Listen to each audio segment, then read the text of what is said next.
Shri Nagarajaya Namaha. Shri Nagaraniye Namaha. Shri Hida Pingala Sushumna Nadiye Namaha. Shri Kundalini Shakti Namaha. Shri Rahuketave Namaha. Shri Rahur Bahubalam Karotu Vipulam. Ketuh kulasya unnatim.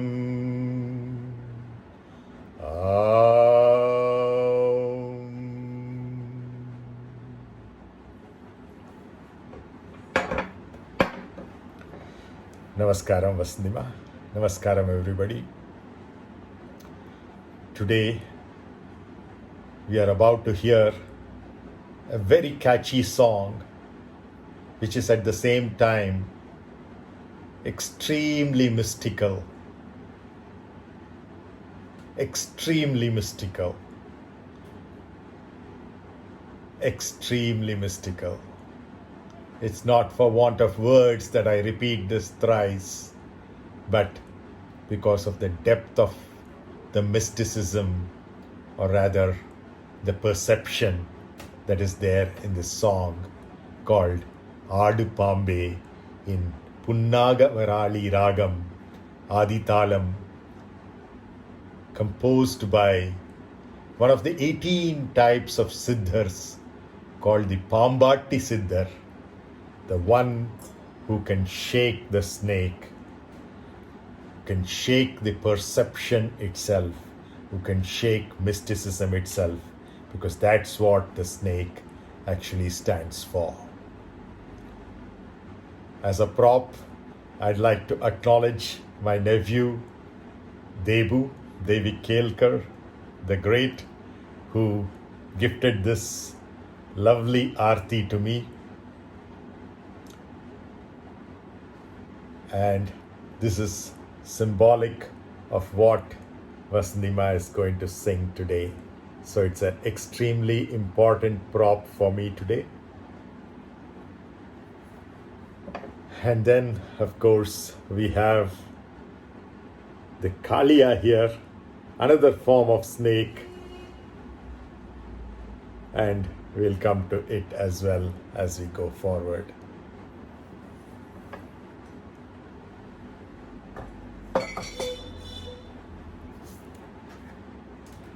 Jai Shri Krishna. At his birth, there was a snake, not Kaliya, but Adi Ananta Sesha, the five-hooded, 0-1 infinity, the oneness of everythingness and nothingness, which protected a baby Krishna being carried on top of the head of his father, Vasudeva, to cross the Yamuna river amidst a flood and thunderstorms. To protect him from the rain, the Adi Ananta Sesha had put its hood over and above Vasudeva's basket carrying the baby Krishna. Come to that later. To start with, the song goes, nāthar muḍi மேல் இருக்கும். Doesn't say nāthar தலை மேல் இருக்கும், but nāthar muḍi மேல் இருக்கும். The muḍi is above the thalai, that is, the hairs are above the head. And the crowning glory is the snake, naga, because that's perception. Because apart from the 7 chakras, culminating in the Sahasrara, the 1,000-petaled one, at the crown of the head. There are 2 more chakras of perception in the subtle body, over and above the physical body, and those represent the topmost being the Guru Chakra, and the one in between the Sahasrara and the Guru Chakra being the chakra of the Pitrus and Matrus, represented by an infinite loop, which is nothing but Rahu and Ketu. So that's essentially what we will be starting with, but going even more deeper as we proceed. Because what is there till the Sahasrara is physical, and what's beyond it is the metaphysical. So, pāmb-āṭṭi siddhar, we'll talk about him a little bit later as well. But even before that, the rāgam for this song that pāmb-āṭṭi siddhar has composed in, and vasanthi-mā is going to sing in a little later today, is the pun-nāga-varāli rāgam. Yes, the pun-nāga-varāli rāgam is a derivative of the Hanumat Todi, the 8th upper causal melody in the 72 Venkatamaki Melakarta classification. Let's now check out the potential etymology of pun-nāga-varāli. Let's begin with the last word, varāli. You can see that over here as well.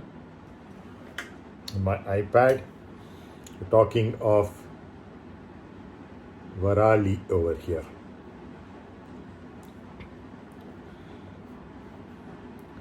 Vārayo tori vārayo, vārayo tori vārayo. Some of you Tamilians would have heard of this song. That's not the song vasanthi-mā is going to sing today, but it helps us understand pun-nāga-varāli in general and varāli in particular, because the same root of vārayo is in varāli, varāli. So, vārayo tori vārayo is a ceremonious welcome to a girlfriend. Similar to vārayo, varāli is essentially an invocation of grand reception accorded to someone we adore, love, and care for in the cute Pillai Tamil or child Tamil. Mazhailiyum oru osai, Kulandayin azhugayum oru sangeetham, we say. That is, even a child's cry is music, and the blabber of a little older baby is also music. That's Pillai Tamil. And in that cute Pillai Tamil tradition, varāli is essentially an invocation, that is a welcoming or a grand reception to someone, somebody we adore, love, and care for. And who better than ourselves, that is the Atma or Brahman, right? So it naturally encompasses that motherliness and therefore compassion as an automatic fallout. And that's why you see most of the songs in this raga, other types of varāli too, not only pun-nāga-varāli or pun-naga-varāli as some other people call it, but every varāli ragam usually evokes karunā-rasa, that is compassion, motherly nature.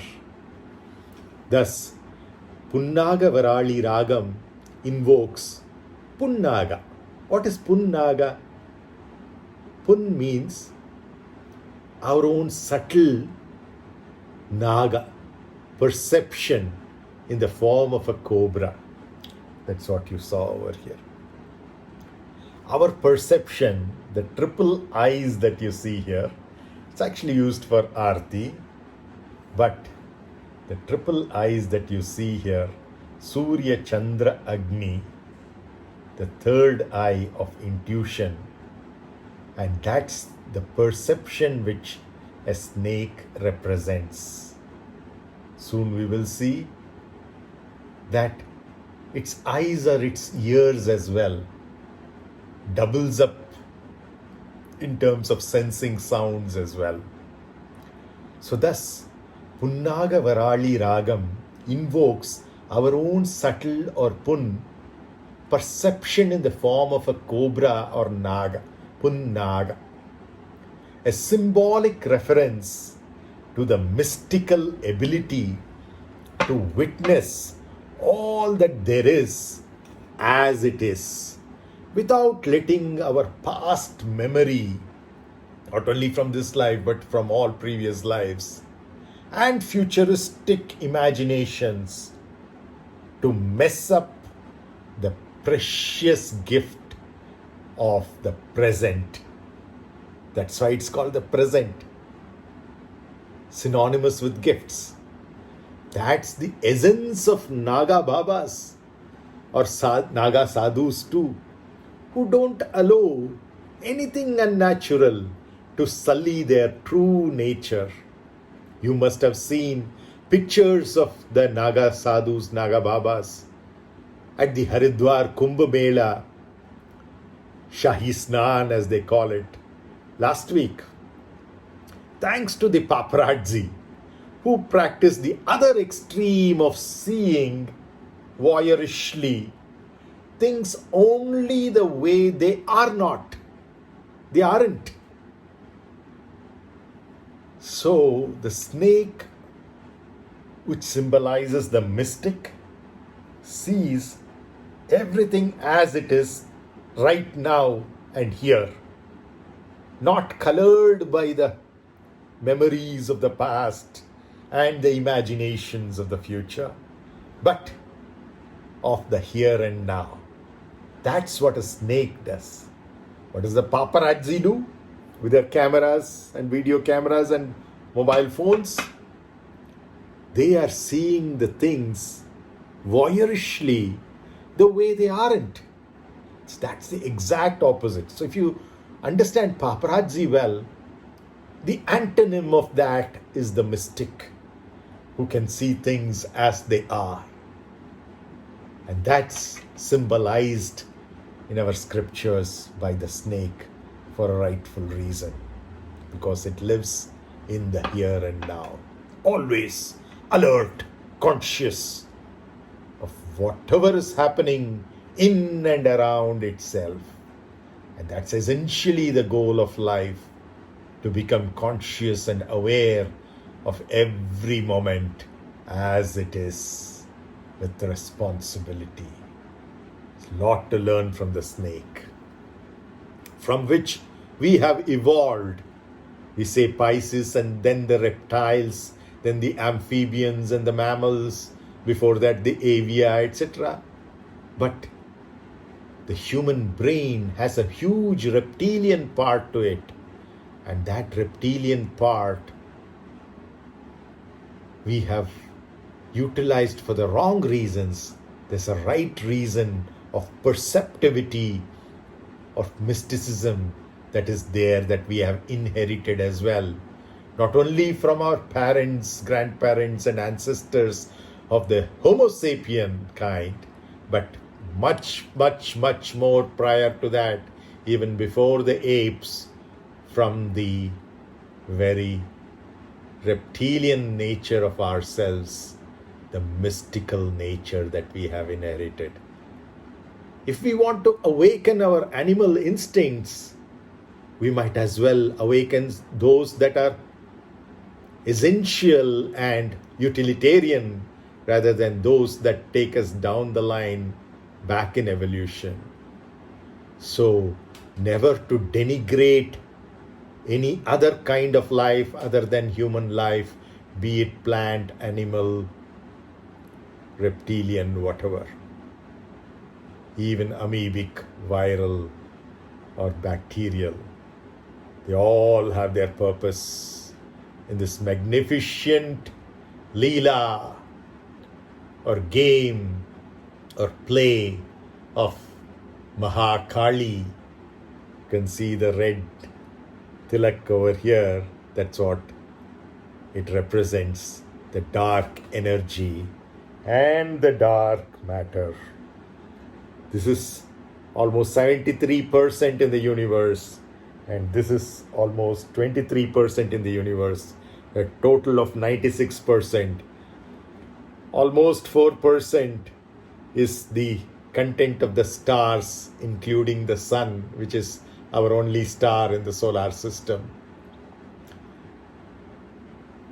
And all these so-called other higher elements like oxygen, nitrogen, hydrogen, helium, iron, gold, silver, what have you, whatever you see in the periodic table, they are a fraction of a percentage, because already you have 73 plus 23 plus 4, almost 100. So 0.01% or something like that is made out of all these other elements. The rest, almost 3/4 is Mahakali, dark energy, and almost 1/4 is Mahakala, Shiva, that which is not, nothingness. And above these you have the snake. That is nāthar mudi melirikkum nalla pāmbē. Come to that soon. So, we see this pun-nāga-varāli rāgam is sometimes pronounced as pun-nāga-varāli rāgam, evoking smiles. Pun-nagai. Nagai means laughter. Pun-naga is a subtle laughter, which means a smile. So it evokes not only smiles, but smileys too, which are more popular amongst the social media generation today. Another endowment, natural endowment, at least the smiles, if not the smileys, natural endowment that ensures a warmth or rather warmly welcoming environment. When you see somebody smile, doesn't it feel so welcoming rather than a frown, which is what most people have gotten used to almost throughout the day. Give up that seriousness, bring up a smile. That's good for you and good for all those around you. Warmly welcoming environment that it creates. Conducive. Once that warm, welcoming environment is there, obviously you're stress-free. And therefore, keen perception, a keen stress-free perception becomes automatically possible. And that's what the mystical snake represents. Right? And hence, not so different in its core implication. Whether you call it pun-nāga-varāli or you call it pun-nāga-varāli, literally they mean very different things. One means literally a cobra, a subtle cobra, which essentially means keen perception. The other, and mysticism, the other means pun-nagai, or a subtle laughter, a smile, welcoming you, both cases. But this leads to that. If you have a smile, automatically it's a welcoming nature, and automatically keen perception is enabled as well. So, in their core implication, pun-nagai and pun-naga are not so very different, and therefore, whether you call this rāgam pun-nāga-varāli or pun-naga-varāli doesn't matter. in the very essence of it. No wonder then that the subtly joyful and compassionately perceptive pun-nāga-varāli rāgam is born out of, yes, it's not a melakarta raga, it's born out of a melakarta raga, the Hanumat Todi, named after Hanuman, the one of the broken jaw, and Todi, break. Break, two negatives, no break. Break free. Stress free, break free.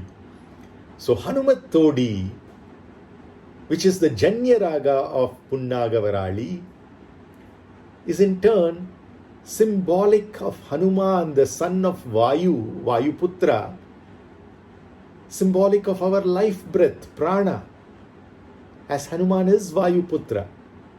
Another popular prefix to Varali is Kuntala, leading to the vibrant and playful Kuntala-varāli rāgam. I'm sure vasanthi-mā is going to gift us with a song in that rāgam as well sometime soon. All such melodies are referred to as the Varali Antaragams because they end with the word Varali, a welcoming nature. Come, come, come. With a smile, then it's Pun Naga-varāli. If something else you're welcoming, invoking, then it is some other Varali, like Kuntala-varāli, right? Snake charmers often play Pun Naga-varāli rāgam, true to its literary name. And in wedding ceremonies, a piece called Odam, usually played during the Muhurtam, that is when the tali is tied. The Nadaswaram Vidvans will know this very well. And that's often in Pun Naga-varāli rāgam. Again, the snake is a symbol of fertility as well. And one of the main, or if not the only purpose of marriage, is procreation and the continuation of the human race. And that is made possible through fertility. And that is again represented by the snake. A keen perception and creativity are related.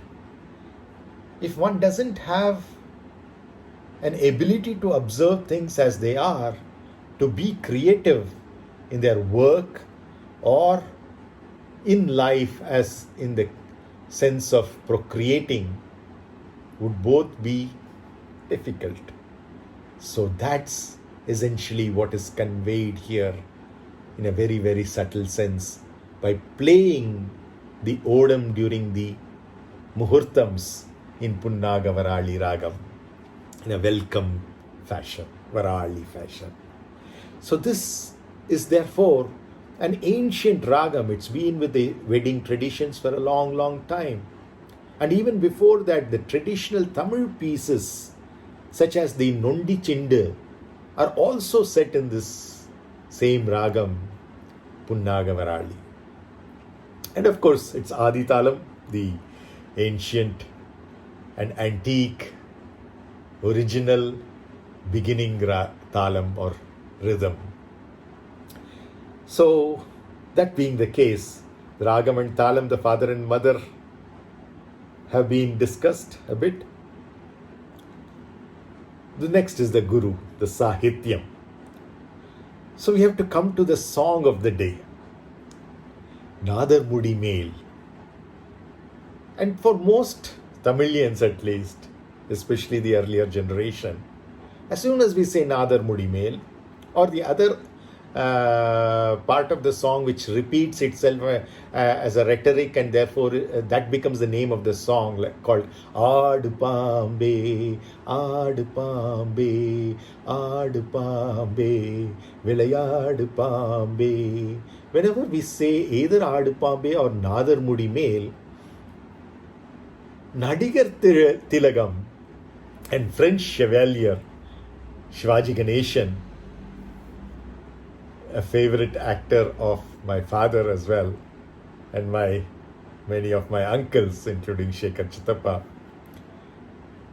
This particular amazing actor is so impactful in his acting, in every movie, every song, but in this particular song, which we are discussing, that it has become synonymous. This song has become synonymous with him, with the Nadigar Tilagam. The song implores a snake to take back its poison and help a child which it has stung to recover and achieves the desired impact. This is the storyline, the screenplay is fantastic. Every muscle in this man's face acts. And if you had a doubt about how many muscles are there in a human face, then you just need to watch him enact something dramatic and you can actually count. That's the amazing acting prowess of this gentleman, who of course passed away a few years ago. The song, as I said, is imploring a snake to take back its poison and help a child recover and achieves the desired impact. That is the storyline. One ought to admit, however, that Nāthar Mudi Mel Irukkum from this movie, Thiru Arutchelvar, sung by T.M. Soundararajan, perfectly suiting Shivaji Ganeshan's acting, in the music direction of K.V. Mahadevan, who has used a lot of Carnatic rāgams in many of his other songs as well, is absolutely magical in this song. Nāthar Mudi Mel Irukkum Nalla pāmbē, Unakku nalla peyar vaithavar yaar, Sollu pāmbē. Ādisivan thalai amarnda ஆணவமா, அவன் அங்கமெல்லாம் விளையாடும் தைரியமா, நாதன் முடி மேலிருக்கும் நல்ல பாம்பே, உனக்கு நல்ல பெயர் வைத்தவர் யார், சொல்லு பாம்பே. ஊர் கொடுத்த பால் குடித்து உயிர் வளர்த்தாய், பாலுண்ட சுவை மாறும் முன்னே நன்றி மறந்தாய். ஊர் கொடுத்த பால் குடித்து உயிர் வளர்த்தாய், பாலுண்ட சுவை மாறும் முன்னே நன்றி மறந்தாய். மஞ்சமற்ற தொண்டருக்கே வஞ்சனை செய்தாய், அவர் பிஞ்சு மகன் நெஞ்சினுக்கே நஞ்சு கொடுத்தாய். பெயருக்கு தங்குந்தார் போல் மாறுவிடு, பெயருக்கு தகுந்தார் போல் மாறிவிடு, எங்கள் பிள்ளையை மாறுபடியும் வாழவிடு. நெஞ்சம் மாறிவிடு, பிள்ளையை வாழவிடு, நெஞ்சம் மாறிவிடு, பிள்ளையை வாழவிடு, நெஞ்சம் மாறிவிடு, பிள்ளையை வாழவிடு, பிள்ளையை வாழவிடு. நாதன் முடி மேலிருக்கும் நல்ல பாம்பே, உனக்கு நல்ல பெயர் வைத்தவர் யார், சொல்லு பாம்பே, சொல்லு பாம்பே, சொல்லு பாம்பே, சொல்லு Bombay. You can see that this phrase at the end, sollu pāmbē, tell me snake, sollu pāmbē, sollu pāmbē. Pāmbē, pāyum, எது ஒன்று பாயுமோ அது பாம்பு. That which can take a leap is the snake. That's the pāmb-bu, the origin of the word pāmb-bu, another word for the snake. Many words are used for the snake in this song as well as in many other Tamil scriptures as well. Fun is another one which is from Sanskrit roots, of course. Naga. Naga, don't go. That which does not go, that which doesn't go in reality. It looks like it's going, but it's not going. That stillness, and that's why it's over Shiva's head, that nothingness's head, because nothingness is the epitome of stillness, the ability to sit in an asana forever in dhyana. That kind of a comfortable posture which can last forever is that stillness which naga, not going, no go, represents. So you can see that this phrase, sollu pāmbē,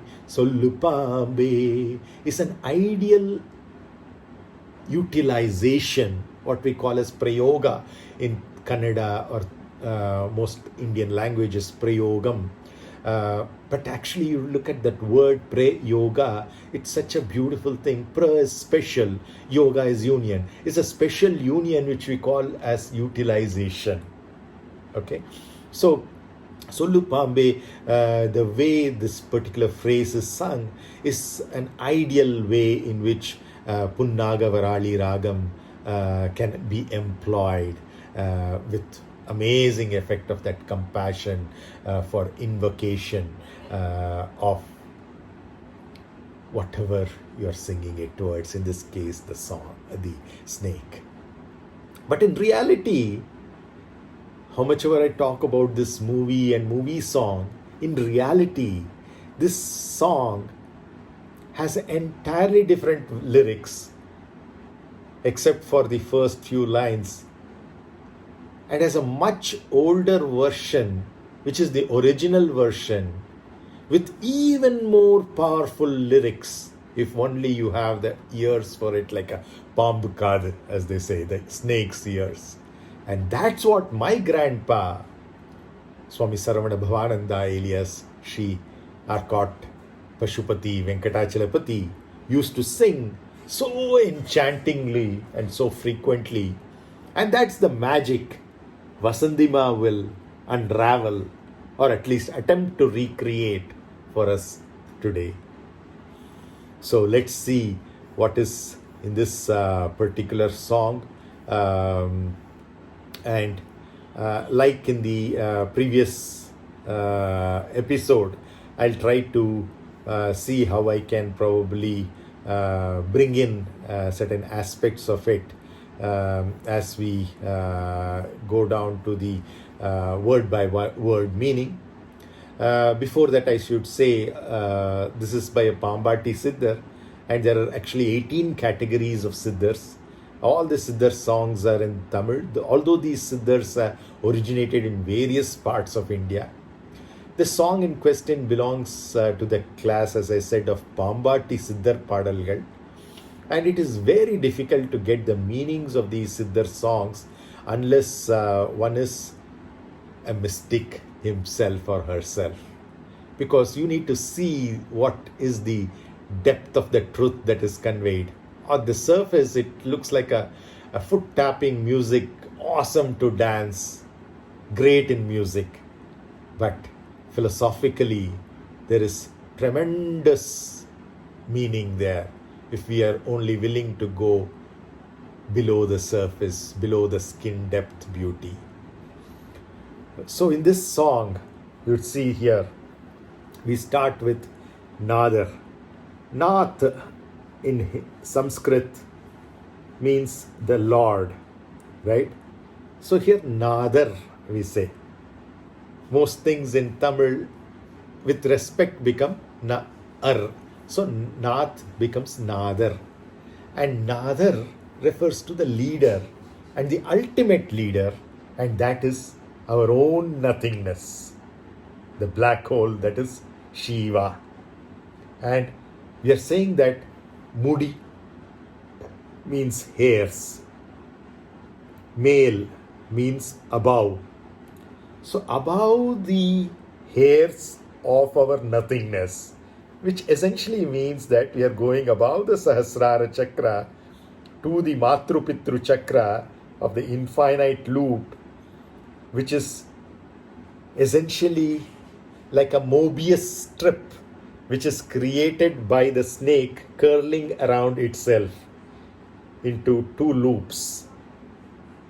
And that represents the Rahu-Ketu principle of the northern and southern lunar nodes as well, of the ecliptic.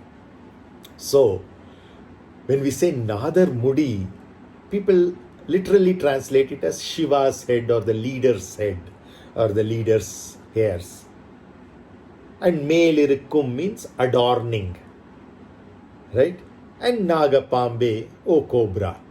But essentially what we are talking about is that even above the leader is supposed to be above everything, but even above the leader is his or her own perceptivity, the ability to see things as they are right now, here and now, not colored by the prism of the past memories or the prism of the future imaginations, but seeing things as they are.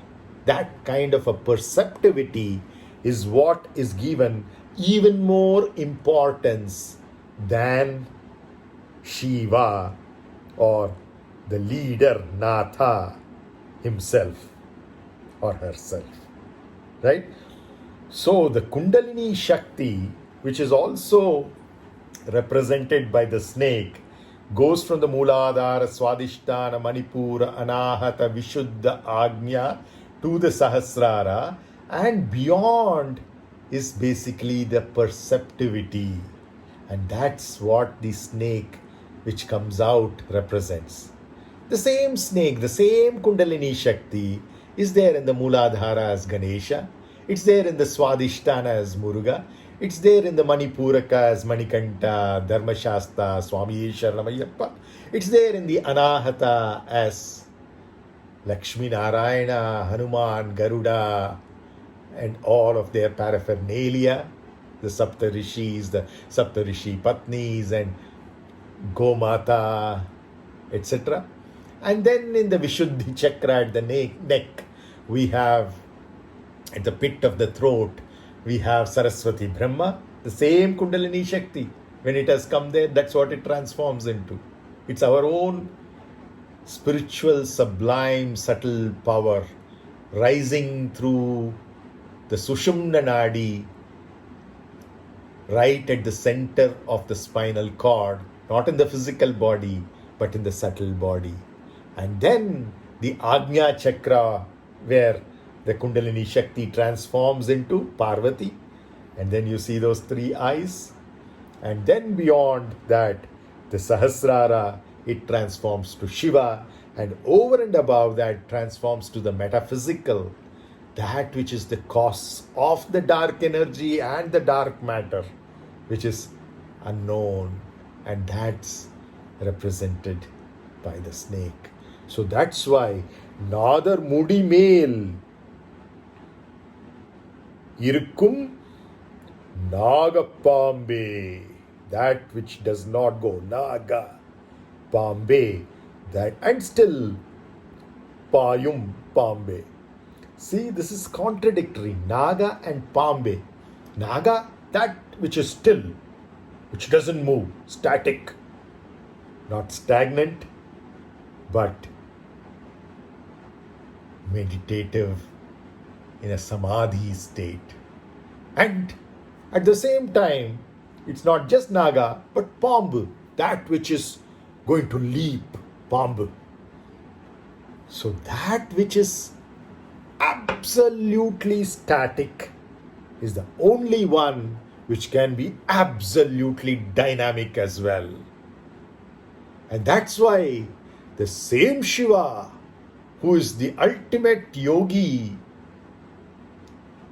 who can remain still forever, can dance forever as Nataraja too.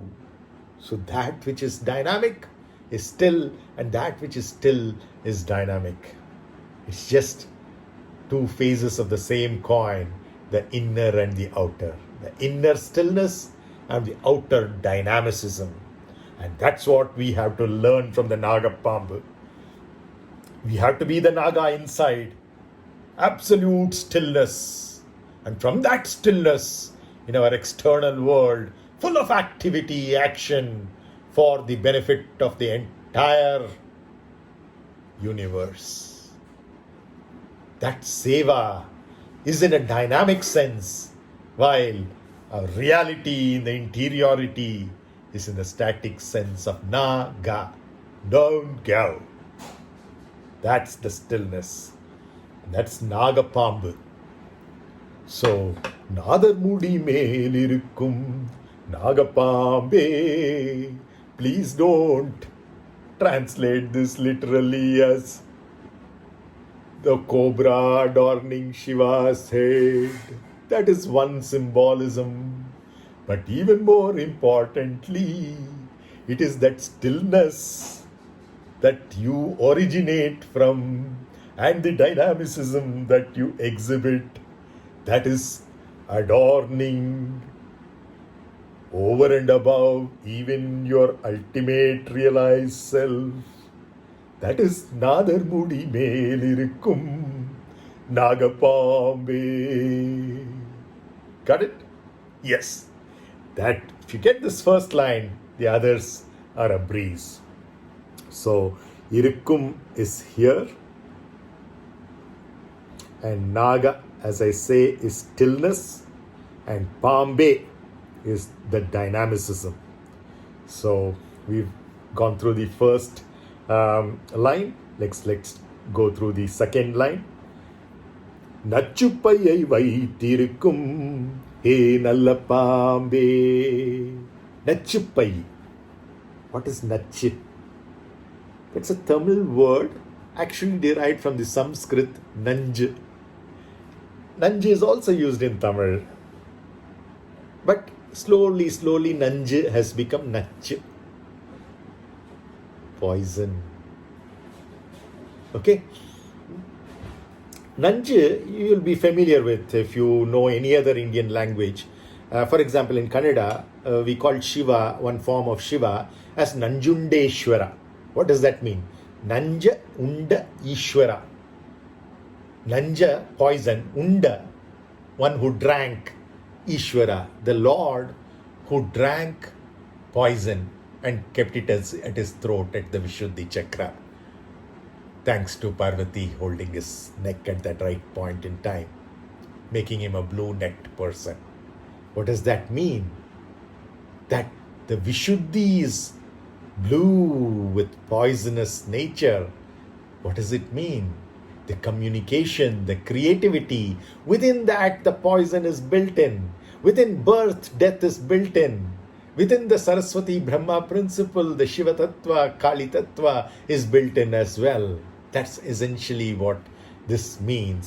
And we are talking of Nachu Payyai. Payyai means bag. Pai means bag. And Nachu Payyai Vaittirukkum means somebody who is keeping. Vaittirukkum is keeping. What? Nachu Pai, that poisonous bag. Where? In the neck, in the Vishuddhi Chakra, where you express yourself in your creativity, which results from the preservation, sustenance and maintenance that has already happened. And that's why out of Vishnu's navel, Brahma is shown as coming out of the lotus. And anything which comes out of something should be better than what it was. That is evolution. Otherwise it is devolution. Anything which is going from Vishnu to Brahma means from sustenance, preservation and maintenance is to creativity, artfulness and communication, which is supposed to be even more refined and superior than what it came out of. And then out of that creativity comes the Parvati or Mahakali Tattva and the Shiva or Mahakala Tattva, which is even more refined. We want our children to be better than us, right?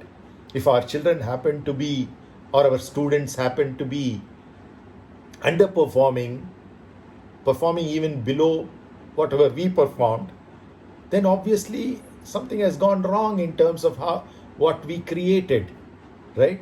So the true nature of evolution is that every generation has to be better and superior in all forms, whether it's in health or wealth or in knowledge or wisdom and spirituality. In all these aspects, they have to be better than us. Then evolution is going on. That's why out of Vishnu's navel and the lotus comes out Brahma. He has to be superior to Vishnu, otherwise Vishnu has not done a good job. And out of Brahma comes the Mahakali and the Mahakala. Obviously they have to be even better than that. And above them all, Nadar Mudi male is the Naga pāmb, that which has this duality of stillness and dynamism encompassed one within the other, and therefore is oneness, is everythingness, is nothingness, all put together, like in the Dattatreya principle of the triple heads of Brahma, Vishnu and Mahesh in one entity, as raised by Anusuya, the one who is not only not jealous, but who can not arouse jealousy in anybody else either. That kind of a person in the company of Atri Maharishi or the Atreya Gotra Dattatreya. So, here we are talking of the Nachippai Vaithirukkum He Nalla pāmbē. Nalla is a word, good. Goodness has its opposite of badness. But when you are talking of a Nalla pāmbē, it is essentially saying the leap that you take has to be a good leap. In other words, it is something that is in the direction of evolution rather than devolution. That is something which goes inwards rather than outwards. That is what is a Nalla pāmbē. That which goes back into its ant hole. Because the snakes live in a burrow which is created by the ants, right? So the ant has done that creative thing like Brahma and Saraswati, and in that lives the snake. And that snake which evolves out of it is the one which is having the right direction. That's the Kundalini Shakti also rising within us. So we are talking of the Nachippai Vaithirukkum He Nalla pāmbē. So which contains within itself, within its creativity, it contains death. Poison is death, right? But that death is contained within life, right from the time of birth. So these are two sides of the same coin, birth and death. We carry death with us from the very day we are born. And that's the Nachippai that is within us. The Nachippai Vaithirukkum, the holder of that, is a Nalla pāmb. That means one which can leap in a good sense towards evolution rather than devolution. So that's the second line. Let's go further. Pātālathirkku kudipogum paikol pāmbē. Pathal, in Tamil usually it's referred to as Badalam. Pathal is the original Sanskrit word, and this is what we have here. Pātālathirkku kudipogum. Kudi means to live or to be inside. So, you know that the snake goes into the ant holes, right? So it lives inside that which is underground. So what does the Kundalini Shakti usually do? It's not even at the Muladhara chakra for most of us. It's below in the other 7 chakras. Remember I talked about the 14 planes of existence or dimensions? 7 from the Muladhara onwards, upwards, and 7 below the Muladhara. So the 7 upward ones include Muladhara. The ones below do not include the Muladhara. So that's what the snake usually gets into, right?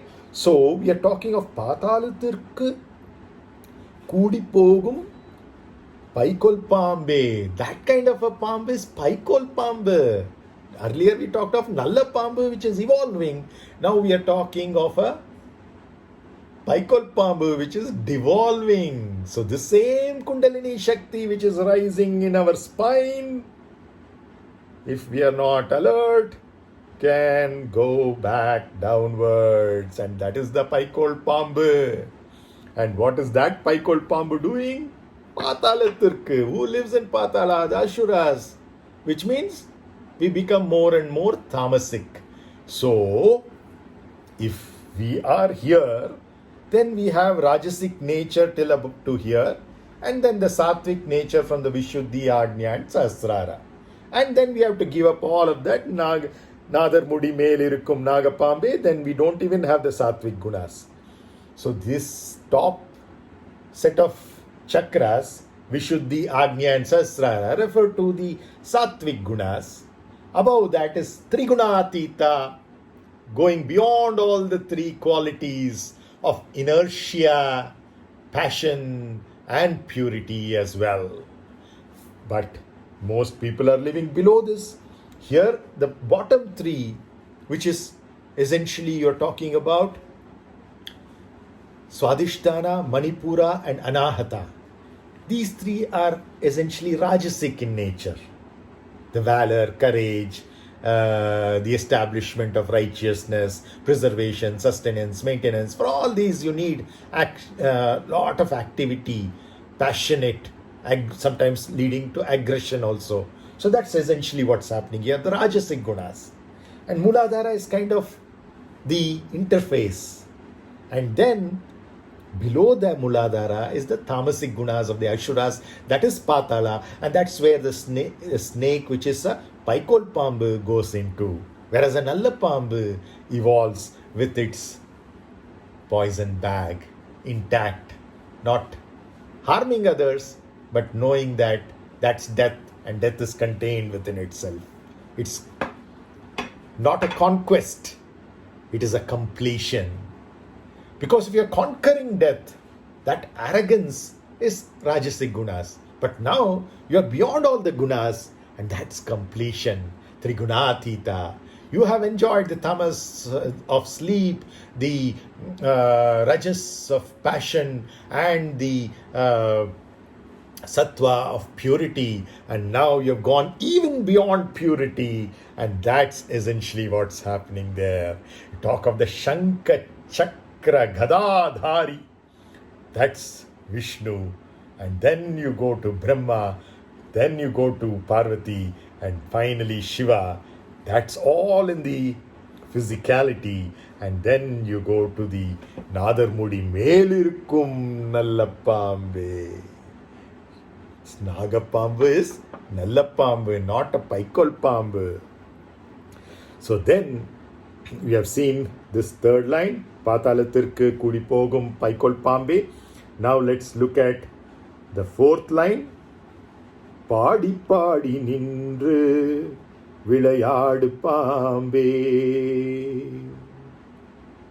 Pādi pādi nindru vilayādu pāmbē. Pādi means sing.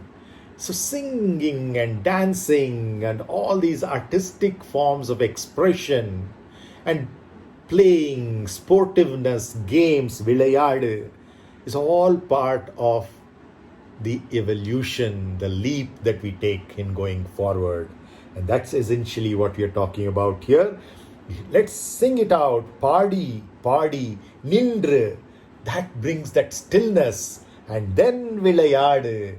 Out of that song comes the stillness. Out of nāthar, which is the striking of the silence, comes again the silence.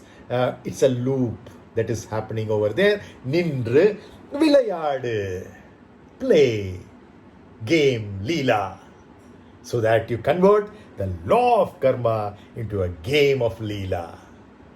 That's the sportive pāmb, vilayāttu pāmb. We have come to the fourth line. Fifth line, valaipugum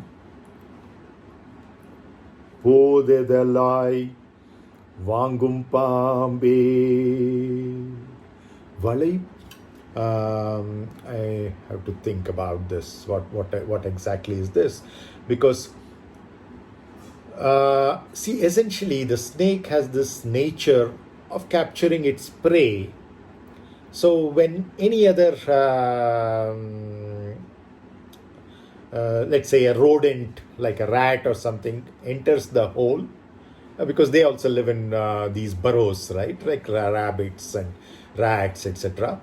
Of course, bigger snakes like python and others may, the anaconda, to go to the other extreme, can capture even bigger entities. But whenever these other living beings, which happen to be the prey for the snake, enter this hole, that is patala, we are where we are not supposed to be, but we try to get in there. What happens?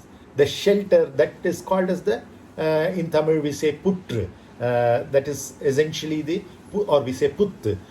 So that's essentially where the snakes typically live, including the pāmb-āṭṭi or the cobra, right?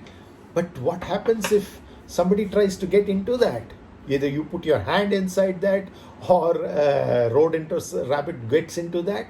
It's an easy meal for that, right? It'll immediately strike that little animal and just gobble it up, right? It'll be the end of it. So that's the danger of moving back from sattva guna and rajasic gunas to the tamasic gunas. Tamas is fine as far as you're sleeping or resting, but if that becomes your primary quality, inertia, lethargy, and laziness, then you are an easy meal for mysticism. Mysticism gobbles you up. You're no more, right? And no more in the wrong sense, because you're devolving, right? Not in the sense of the nothingness that no more, or that darkness of Mahakali and Mahakala is the other extreme. And that's why most people get confused between, Rajas is very clear to most people, but that is this middle portion of passive aggression everybody knows. But people get confused between tamas and sattva. Many a times people who are actually tamasic think that they are sattvic. They are inertial, lethargic, lazy, but think they are pure, therefore they are not aggressive. Just because they are not rajasic does not necessarily mean they are sattvic. They can be tamasic also. And that's what is happening with a lot of people. Because outwardly, these two looks very similar, but inwardly, there's a whole lot of difference between sattva and tamas. But in any case, you have to go beyond the sattva also eventually. But at least let's go in steps. That's how we raise ourselves from the patala loka, like these animals. Valaipugum podel, what you say there? Valaipugum podedalai. Vangum pāmb-āṭṭi. So the way that you get gobbled up by that mysticism once you get inside, because that pāmb inside the burrow is not a nalla pāmb, it's a paikol pāmb. So you obviously will get eaten up. So it could also mean that you're trying to, if you try to retrieve this snake or cobra from its shelter, it might strike you and you might die, because you are trying to convert somebody who is tamasic forcefully into rajasic nature, or to sattvic nature, or to beyond the Trigunatita state. It's not going to be possible. They have to evolve by themselves. So anybody who tries to go there and tries to convert the Asuras into a Shura or Deva, that is those who are tamasic into those who are rajasic, is not going to be very successful. In fact, they can face a problem themselves. They might get gobbled up by that paikol pāmb. So that's the danger which lies in Valaipugum podedalai Vangum pāmb-āṭṭi. Then the next one is Mandalam. Mandalam is like a yantra. So we have three things: mantra, tantra, yantra. Tra means that which protects. That which protects the man or mind is the mantra, the sounds, the chanting, the Vedic intonations and invocations that are there. Then you have the tantra, that which protects the body, the rituals that we perform in a particular prescribed manner, very, very clearly demarcated and explained step by step, like in science or engineering experiments. That's your tantra. It's essentially a technology. And then you are having finally the yantra, that which protects the yan or the causal body. So one which protects the physical body is the tantra, that which protects the subtle body is your mantra, that which protects the causal body itself is your yantra. The geometries. So that's the importance of these geometries. And we're not talking of the geometry which goes into make the tantric rituals, but the very geometry of how we are and how we behave. That's essentially what we're talking of. That's mandalam, right? So here we're talking of that mandalam can be certain shapes like circles, triangles, and putting them in a certain order and inscribing them one inside the other, that is, and so on and so forth. So right, so what we are talking of here is to mandalam ittu udal valai vanna pāmbē, right? So vannam is color. So we already talked of nalla pāmbē, paikol pāmbē, vilayattu pāmbē, vangum pāmbē, that which takes you away. Now we are talking of vannam pāmbē, that is the colorful snake. Okay, so the vibgyor, violet, indigo, blue, green, yellow, orange, red, the rainbow colors. So vanna pāmbē, what is involved with that? Mandalam ittudal valai pāmbē. So bend your body and it's essentially a dance, like you have seen the snake dance, right? Aadu pāmbē, vilayādu pāmbē. I don't have much space here, otherwise we could do a real nice one, right? So bend your body and dance into a mandala, into those geometric figures of the yantra, the circles and triangles. You basically create that yantra, right? So, and then we go on to the next one. Thalai kanji, what is this? Being bound by a certain bondage. Thalai kanji. So your anji means scared. So when are you scared? When you don't know something and you think it will harm you, or you think that something that nice that you have will go away. These are situations where you have fear, right? So you're essentially being bound by a certain bondage that is there, and that is your talaiki anji. So you're scared of retaining your head. Retaining your head, not only the physical head, but also losing your mind and becoming mad, or losing your intellect and becoming useless in an intellectual sense of your work and things like that. Talaik anji, that is being bound by certain bondage. And then we are talking of nindridum satya pāmbē. Here we are talking of the truthful snake, satya pāmbē. So what are we talking about here?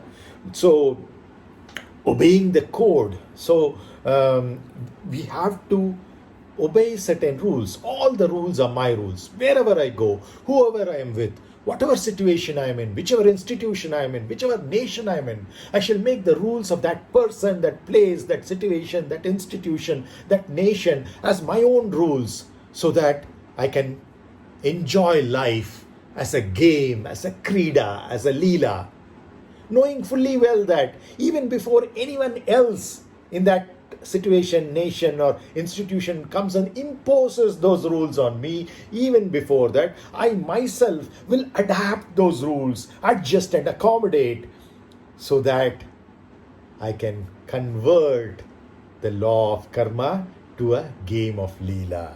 So that's essentially what you're doing, is to go to the higher and higher levels of challenge in the games. All those who are familiar with playing games on their game arcades and PlayStations and the Xbox and the Apple Arcade, etc., or smartphones, games, and video games in the one generation before. All of you are familiar with these things, right? You don't get stuck up at one level of the game. As you keep playing it and get better at it, you want to go to the next level, which is even more challenging. You like challenges. You want to face those challenges, right? And if you want to do that, make all the rules in your situation, whichever country you are living in, whichever society you are living in, and whichever situation you are living in right now, like wearing masks, maintaining social distance, sanitizing your hands, and minimizing your travel, not only from city to city, but even within the city, to the emergencies or the absolute necessities, not for comforts, luxuries, and just because you want it, you like it. Who's that you? It's the body, it's the sense organs, the mind, which is telling you, I like it. It's not the real you. Real you doesn't require many of these things which you think you like and which you want. And that's why we are not following all these rules, and you see the effect of it in the form of the second wave, and in some countries maybe the third wave is going to start soon. So this is essentially irresponsibility. People ask me, how are you? I say bindas when I am responsible, and bind ass when I am irresponsible. And that holds not only for me, but for everybody. We can be bindas, blissfully ecstatic, as long as we are infinitely responsible. But once we get off that responsibility, which is essentially the ability to respond, then we have lost it and we ought to suffer. Who is suffering today? Who is getting killed today? It's either the irresponsible or, unfortunately, the responsible people who come into contact with those irresponsible people because of family bonds or professional bonds, etc. So the irresponsible are not only killing themselves, they're killing the others who are responsible as well by behaving irresponsibly and coming in touch with, in contact with those who are responsible. So I have an infinite responsibility. Absolute responsibility is something that we ought to keep reminding ourselves, and the fact that all the rules of the game are my own rules, even though they might be framed by somebody else. Essentially, as long as we live in that society, in that nation, under that jurisdiction of that law, then it's my law and I will follow it. That has to be the spirit, my dear friends. So that's essentially what we are talking about here. When we say you bend your body and dance in a circle, that we finished, then we talked about the talaikanji. Yes, talaikanji, being bound by certain bondage, right? And obey the code. That is essentially Sattam and Satyam. You see, these words are so close. Sattam in Tamil essentially means the law, and Satyam means the truth. So that one who abides by the law will be truthful as well, and will be going towards the higher and higher levels of truth, to the inner and inner levels of spiritual evolution. But otherwise not. So obeying the code, Nindridum Satya pāmb-ē, is so very essential over here. Next, we talk of the Tayadutte ni vilayādu pāmbē. What is this? This must be Talayedutte. Talayedutte is Talaikanji. Now Talaiki Anji. Now we are talking of Talayedutte. Removing the head itself. Talayedutte ni vilayādu pāmbē. But in the case of the snake, what it means? Talayedutte means its hood is raised. Fun, we say, right? The hood of the snake, especially the cobra, majestic hood that it has, that you see over here. So it is Talayedutte ni vilayādu pāmbē. So we are asking the snake, our mysticism, our perception, to be playful, to have a leela, as long as it raises its head and comes out of its burrow, which is essentially patala, and therefore our tamasic nature. Once we get out of our inertia, lethargy and laziness into passionate aggression, we have one level of the dance, and beyond the passionate aggression, when we get into the purity, to the sattva, we have another level of dance. And when we get beyond all of them is when we get into the nalla pāmb kind of a situation, the naga pāmb, which within its stillness has its dynamism externally. Right? So then we go to the next line. Kutramatra. Kutram is some blemish, something that is wrong, right? So, and kutram atra is the negative of that, is the antonym of that, which is without blemish or blemishless. And what is talked about here is Shivan, that which is not. Okay? Shivanukku, for our own nothingness, which is essentially blemishless, right? It's only when there is somethingness that there is a blemish.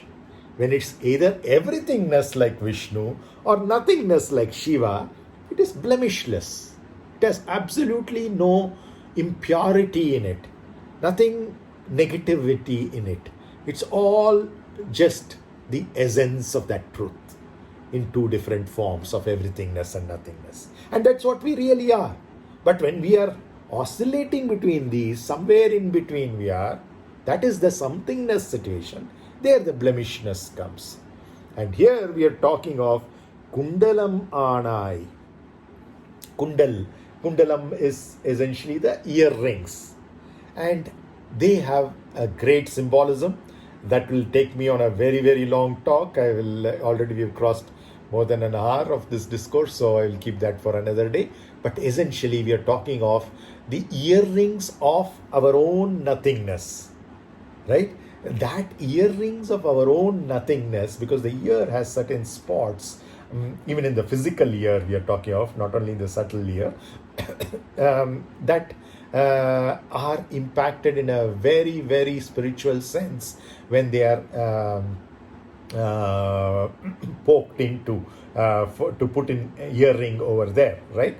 So that what we are talking of is that our perception, which is what the snake is, our mysticism, should be our real earrings, not those gold and diamond and all this ornamentation. That's all symbolic to say that we have to wear our perceptivity and our mysticism as our ornament of our hearing.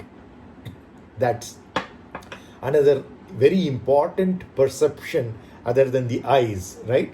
It's associated with sound, which is in turn associated with Akasha or the Chit Ambara, and therefore the significance of the earrings there. More on it in a later episode. So, Kutramatra Shivanukku Kundalamanai means you become the earrings for the blemishless nothingness that you are. Then we go on to the next line. Kurum means something which asks for, right? Kurum Tirumalin. Tirumal. Tiru is holy. Mal refers to Perumal, the great man, referring to the preserver, sustainer and maintainer, that is our everythingness, that is omnipresent, Vishnu, in its attractive form or Krishna, and as the birthday we celebrated in the pleasant form, which is Rama, which is dharmic in the Saketa Nagara that we saw in the last episode. I'm used to saying last class to the students. So here we are talking of that Tirumal, and for this Tirumalukku, what did he do? That snake?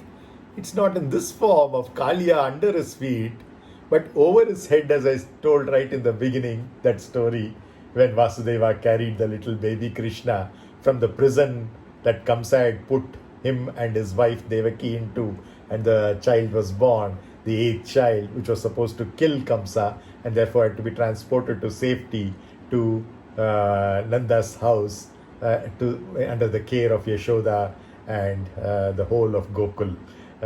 So that journey began with the protection of Adi Ananta Sesha.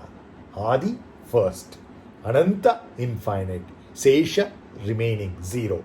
So nothingness, everythingness, and the oneness of the both of them is what was protecting even the avatar Krishna, the attractiveness form of the everythingness. So that's the significance of the perceptivity, our mysticism, to see things as they are. Then we can even take care of our own everythingness in its baby form. Of course, eventually the perceptivity, if it's in the Patala Loka, into the burrow, then this is what happens. Because Kaliya was poisoning the Yamuna river. Obviously, being under the river is also equivalent to being underground. So that is essentially a tamasic nature. That is your asuric nature. Once we get into it, then our everythingness stamps on it. Once we go above it, we can protect our everythingness. The same snake, in the sense that it's not the same particular snake, but the same quality gets transformed. The same Kundalini Shakti below the Muladhara acts like Kaliya. Right? This snake which gets stamped over and pleads for its life and therefore is allowed to live. Otherwise it would have been killed, with this tiny child dancing on it, because it's the entire universe. That's everythingness in it, in the form of its attractiveness, Krishna. So, but once you raise this snake above, then this very snake, you can see one more snake over here, that becomes the hood, the umbrella for Thirumal, or even the mattress, as we shall see in one of the upcoming lines. Right? So here we are talking of Kurum Thirumalukku Kudayanai. Right? Kudai means umbrella. Anai means become. So you have become, and this Anai will keep coming in all these lines that you see over here. Right? So we're talking of becoming, being. So we already are. We just have to recognize and realize that, and then only we are human beings. Otherwise, we are just another species of Homo sapiens. Right? So, Kurum Thirumalinukku Kudayum Anai. You became the umbrella or a protective nature for the protector. Because the original nature of Krishna is Vishnu, and the original functionality of Vishnu is protecting, maintaining, sustaining.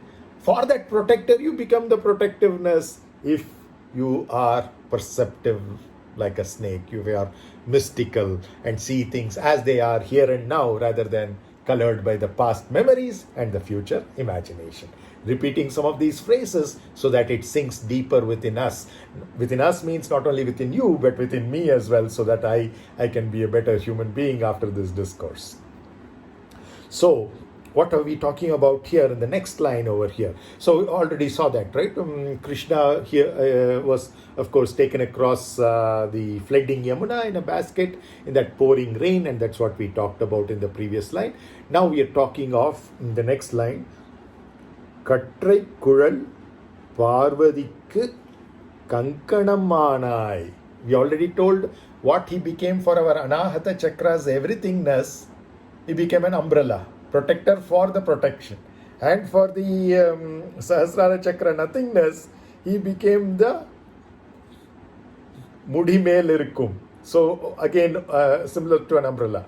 So you are seeing that whether it is for nothingness or for everythingness, once we enhance our perception, for all of that, we go above that. That is the nature of the Kundalini Shakti, rising and transforming and changing itself.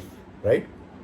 So, Kattrai Kuzhal Parvatikku. Kattrai Kuzhal means Goddess Parvati has amazing hairs, right? So, has immensely thick and beautiful hairs. And that is what we are talking about over here as Kattrai Kuzhal. Kattrai Kuzhal Parvatikku Kanganammanai. You became a bracelet or a bangle for Parvati. And what is Parvati? That which is the ultimate in parva. Pāmb-āṭṭi is Parvati. When our celebratory spirit or festive spirit reaches its maxima, that is called Parvati. And for that celebrativeness, which is what is our Ajna Chakra, for that celebrativeness, we become an ornament of its hand. You see that? That is what the snake is. You would have seen some of these temples. You would see that on the wrist of Parvati, you would have a snake. For Ganesha, it is the Yajñopavita. Right? And for Muruga, he himself is symbolized by a snake, especially in many of the Karnātakā temples like Ghati Subramanya or Kukke Subramanya, about which I talked during the massage and message, one of the massage and message sessions. So, there is a snake association with all of them. Of course, for Ayyappa, he lives on Sabarimala, which is infested with cobras and other kinds of snakes. So, and we have Adi Anantasesha associated with this, Vishnu, and then Lakshmana, of course, is said to be an incarnation of Adi Anantasesha in the Rama episode. Balarama is an incarnation of the Adi Anantasesha. So you see that snake connection everywhere. It's essentially what? Our body. That is what the Lakshmana principle is. And if the body is kept in that kind of a form, it can be a great utility. The way Lakshmana was useful for Rama in almost all his tasks. He was the right-hand man, his brother, right? But our body is our brother, at least for this life. We lose the body, we get another body, then that becomes our brother. We treat it as we would treat a brother. Understand it well, take care of it well, and utilize it efficiently and effectively. Then these temporary tools can be so effective in our evolution. So, Kattrai Kudal, that is what we are talking about, with the beautiful thick hairs, that kind of celebratory spirit that is there of ours. For that, the very ornament of the wrist is nothing but perceptivity, because Parvati is in the Ajna Chakra. It is ourself. When we evolve up to the Ajna Chakra, we transform into that celebratory spirit called Parvati, or the dark energy called Mahakali. And there, obviously, the eyes are all there. So you see, this is the sun, the right eye. The left eye is the moon. You saw me superimposing that picture another day. And here we are talking of the Agni. So, Surya, Chandra, Agni, that is the Trinetra principle that Parvati represents, and that has a perception or mysticism as its bangle. Right? See, these are very beautiful poetic things. As you meditate on them, you can get deeper meanings into this. For want of time, I'll go forward. And what are we talking about next? Karavamal ullam kalittu aad paad pāmbē. So again, we're talking of an aad paad pāmbē, which means a dancing and singing snake. And what are we referring to here? Karavamal ullam kalittu. Just lose yourself in the singing and dancing. How are we supposed to really dance? Not by being conscious of our body, conscious of who is watching us to dance, what they might think about us, becoming football of other people's opinions. So stupid, right? Why do we actually have to sing or dance? Because that is our expression of our inner bliss and ecstasy. It just comes out like that, right? That is the real song. That's the real dance. And for that, ullam kalit, gay abandon. Lose everything and dance. Sing and dance with gay abandon. Don't hold on to anything. Just let go. And when you let go, the dance that comes out of it, the song that comes out of it, out of it is the ultimate song, the ultimate dance. Just experiment with it. That's how I dance.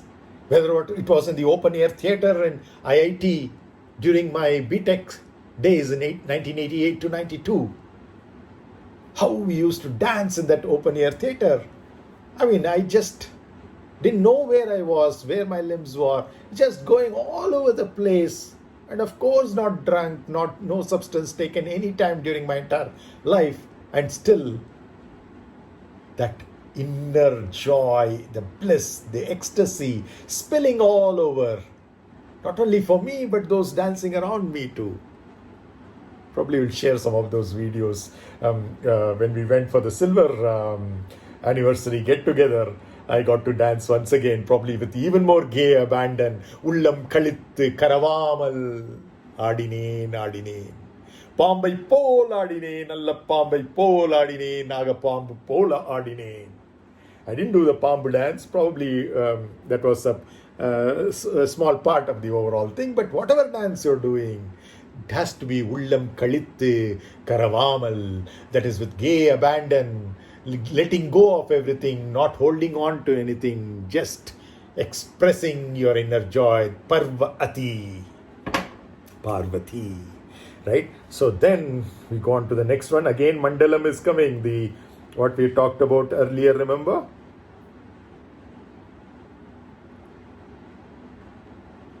So the Mandalam that we talked about earlier. So Mandalathai Tāngu Miga vallamai kondai. Vallamai is capability. You have built in the capacity, the capability, kondai, to do what? Mandalathai tāngu. Mandalathai tāngum. Miga vallamai kondai. Okay, so you have got so much of ability to even bear the yantra, the mandala, the geometry of life.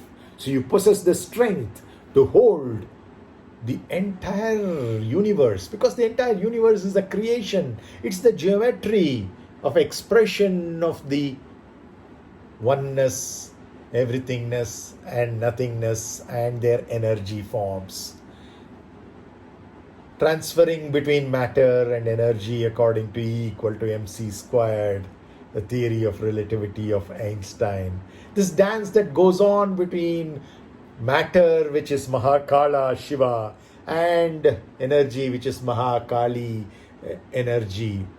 Of course, they are the ultimate forms of dark energy and dark matter. But whatever energy and whatever matter that we come across, those little 0.000000001, the picoth part or even smaller of everything, that also can have the same qualities as these in terms of being in gay abandon and dancing. And because it possesses all those capabilities, the strengths, the stiffnesses, the stabilities to hold the entire creation on the head.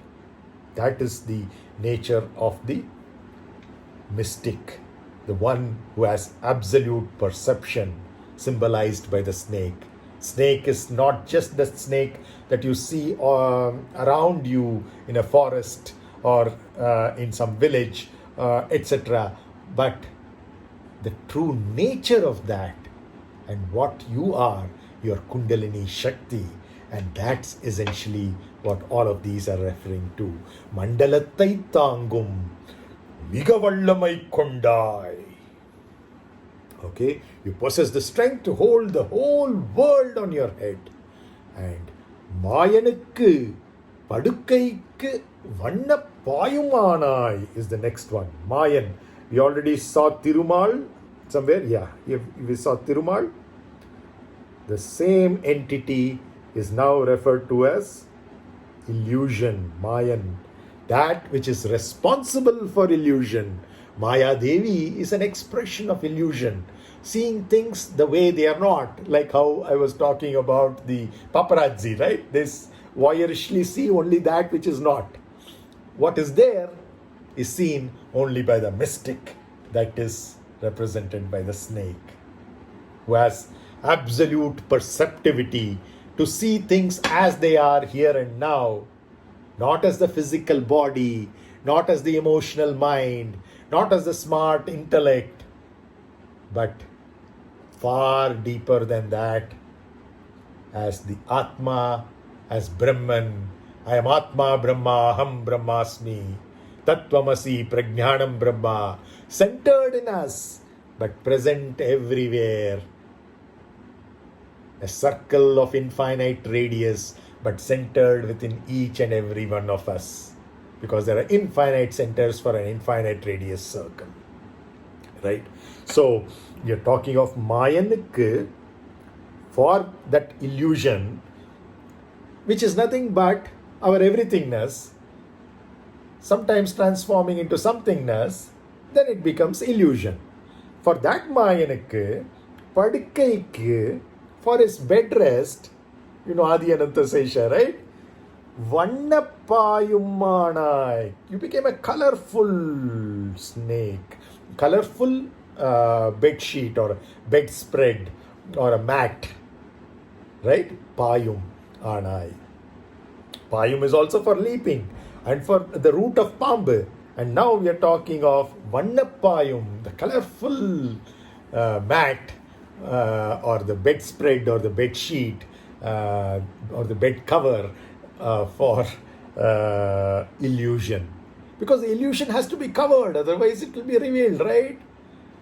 Magic tricks are not shown explicitly. They are done fast and concealed. Only then you relish and enjoy the magic.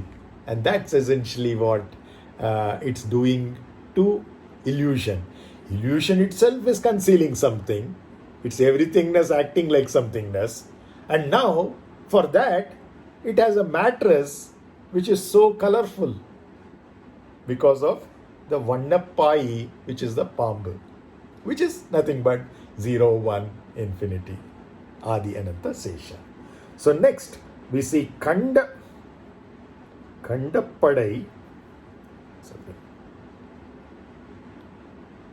Kandapadai. Nadungida, shivering. Padai is two things. One is basically the hood of the snake, the other is an army, right?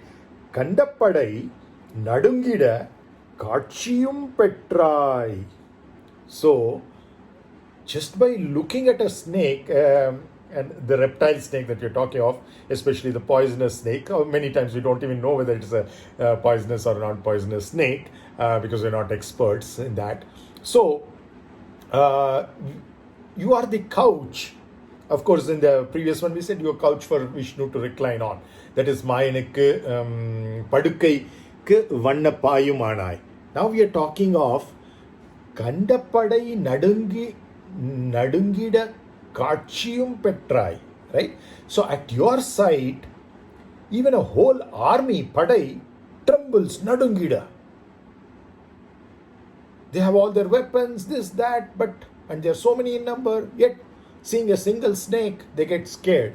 Even they say single elephant is more dangerous than a herd of elephants, right? So at your side, because perceptivity is so powerful, mysticism is so powerful that it can handle even armies against it quite easily. They will just tremble because that's the power of perception. So, Pāmendral Padayum Nadangum is actually a Tamil proverb. Pāmendral Padayum Nadangum. And that is what is put in a different way by pāmb-āṭṭi siddhar over here as Kandapadai Nadungida Kachiyum Petrai. Right?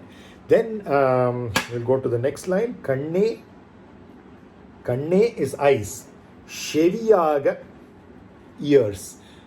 The eyes became the ears because the snake, you can see, doesn't have a specific ear of its own, right?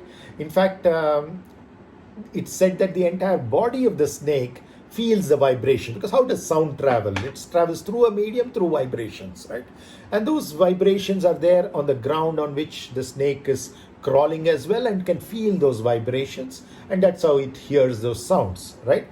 Even when the snake charmer is doing all this, it's not actually hearing that sound as much as it is seeing those movements and dancing according to those movements. But some of those sounds can reach through the ground to its body, and here we are talking of the kanna, the eyes, becoming the ears. So that is the unison of all the sense organs, because if you have to be so infinitely perceptive, obviously all of these finite sense organs should cooperate as well. They cannot keep pulling you hither and thither like the bullocks of a bullock cart pulling in different directions, or the horses of a chariot pulling in different directions. Chariot is going to break down, right? So kanne sheviyaga kondai aadu pāmbē. So dance, that kind of a snake which has transformed its eyes also as ears, because listening is so very important, shravana of the shruti, and then only manana and nitidhyasana is possible. So that's the first kindergarten stage of education, is to be able to hear, and that hearing kindergarten, which teaches you the alphabet and numbers, remains even when you do your PhD or in your profession. So that's something that is a basic building fundamental block, and that's what hearing or shravana is all about. And that's why shevi is so important, and that's why you convert your eyes also as shevi. You listen through your eyes, don't see through your eyes, but listen through your eyes. Then you are a snake, then you are a mystic, then you are able to perceive everything as it is here and now. So your eyes serve as your ears. So keep dancing, cobra, aadu pāmbē. The snake has no ears, as you know, but there are a couple of bones behind the eyes of the snake which will perceive that sound that emanates outside, and hence the snake has the moniker, in Tamil we call it kaatchevi. Basically, it's is essentially saying kan, idu kaadu. So we say katchevi is kanchevi. It transforms into katchevi. Okay. So then we are getting into the final stanza probably. If we break it into 4-line poems. So this is the first one, the second one, the third one, the fourth one we have completed, and we are coming to the last or the fifth stanza. Actually, this is 129 stanza poem, out of which only these 5 stanzas have become very popular, and most people sing it in pun-nāga-varāli. In fact, this 5th and even the 4th stanza are not sung by many singers. Even the popular singers do not sing it, but thanks to my request, vasanthi-mā agreed to learn and sing these. Even my grandfather used to sing only these first 3 stanzas, but I pleaded with my mother that she sing these 4th and 5th stanzas also, because they're so beautifully meaningful. Okay, so let's see what we see in this. Chandiranai, wow, the moon.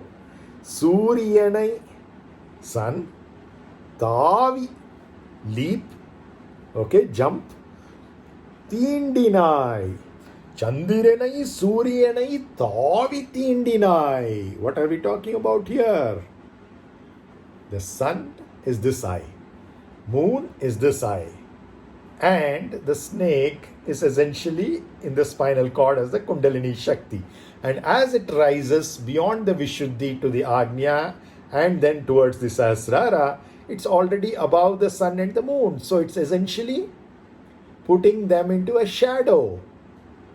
The right eye and the left eye, the sun and the moon, are under the shadow of the Kundalini Shakti rising in our spinal cord, because it goes beyond the Ajna Chakra.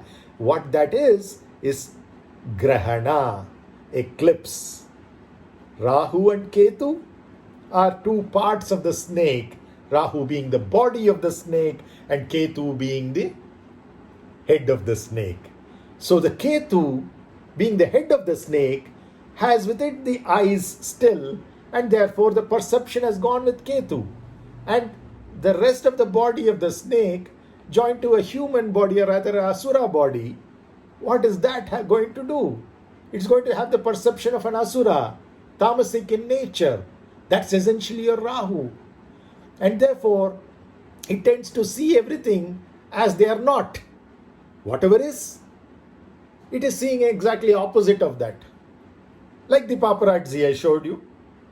They're going around with their cameras and shooting things, even personal things of other people. That is essentially the voyeurish pleasure which Rahu creates. On the other hand, with just the snake body.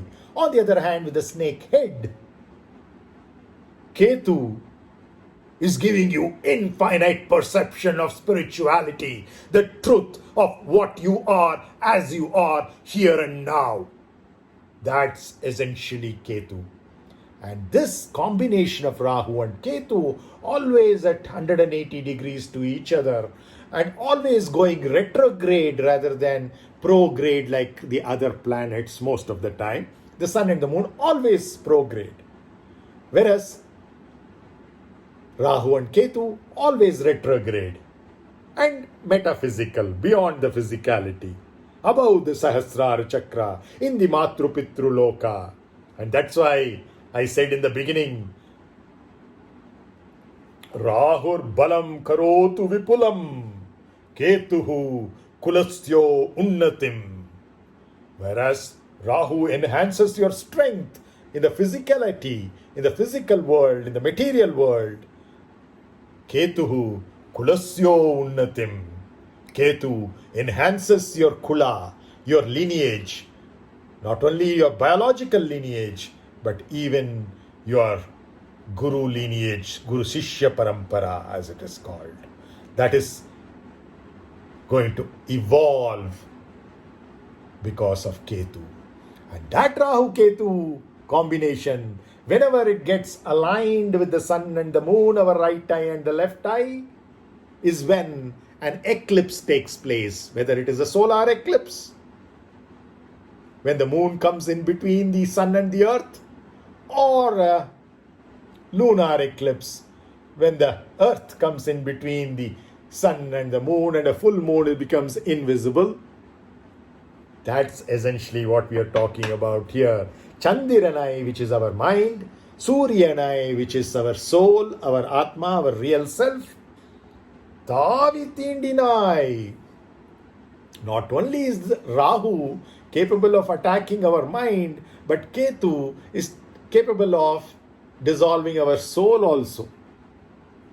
They say nothing can be done about the soul, but Ketu has the capability of shadowing the soul too, as much as Rahu has the capability of shadowing the mind. This is what Chandiranai Suryanai Tavitindinai means. It happens in the cosmos, in the macrocosm. It happens in the interiority of the microcosm as well.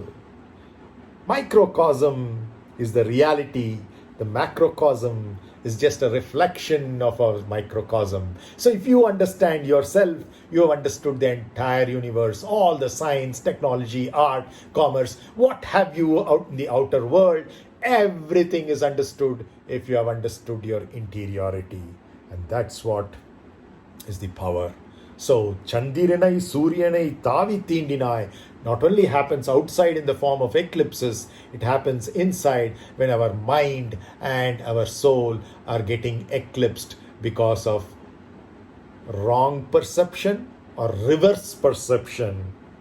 So you have to get back to that stage of the Nalla pāmb-āṭṭi, Naga pāmb-āṭṭi, that which is Naga, not going, still and still dynamic, pāyum-pāmb. So the second line of the fifth stanza, Shankaranukku, Shankara is a form of Shiva. Krishna is a form of Vishnu. But both Shankara and Krishna essentially mean magnetic attraction. So our everythingness, when it displays its attractive character, then it is Krishna. And our nothingness, when it displays its attractiveness, it is called Shankara. Right? Shankaranukku Abharanam, jewel. Tanum aginai. You yourself became a jewel of the attractive form of our nothingness, right? Who became an ornament for Shankaran, Lord Shiva. Around his neck, you see, there is this snake, Vasuki. That's essentially what he's referring to in the Puranic sense of a story sense. But all this is very, very deep. And I'm even the interpretations that I'm giving you, the Advaitic interpretations, are taking you only up to beyond your skin deep to your bone deep. But you have to go even beyond your bones, and for that I cannot help. You have to do it yourself. I have to do it myself.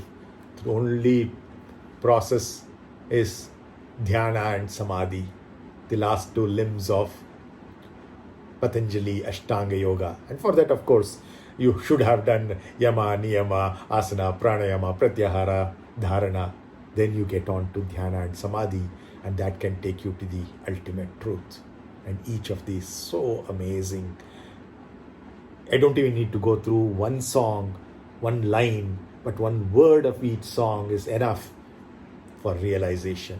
That's the ultimate strength of these great souls who have traversed Akhanda Bharat, like the siddhars, in particular the pāmb-āṭṭi siddhar that we are talking about today in Marudamalai. You will see in the background, whenever vasanthi-mā is singing, you will see in the background Marudamalai, which we visited just about 6.5 years back, my family, extended family, and we had so much fun. You would see some pictures of that in the background when vasanthi-mā sings, right? Last two lines before she goes ahead. So then we are saying mantratuk, right? Or in Tamil, mantra becomes mandiratuk. Okay, so that's how we say. Adangiye. Okay, mantra I already told you. Manatrayati iti mantra. That which protects the mind is the mantra, which is essentially the sound, a consecrated sound, not made up but heard through Akasha, which is space. And space is essentially not matter, but it is dark matter and dark energy. So we say that sound cannot travel through vacuum, but it can travel through dark matter and dark energy. And it's that sound that we are talking about here. That is mantra. And that when which it is captured and expressed in the 20 hertz to 20,000 hertz audible frequencies of human beings, then it becomes the so-called Vedic chants or mantras that we are used to. And for that mantra, even the perceptivity, even the mystic abides. So we say mantratuk adangiye. You get controlled, you get under the influence of the mantra.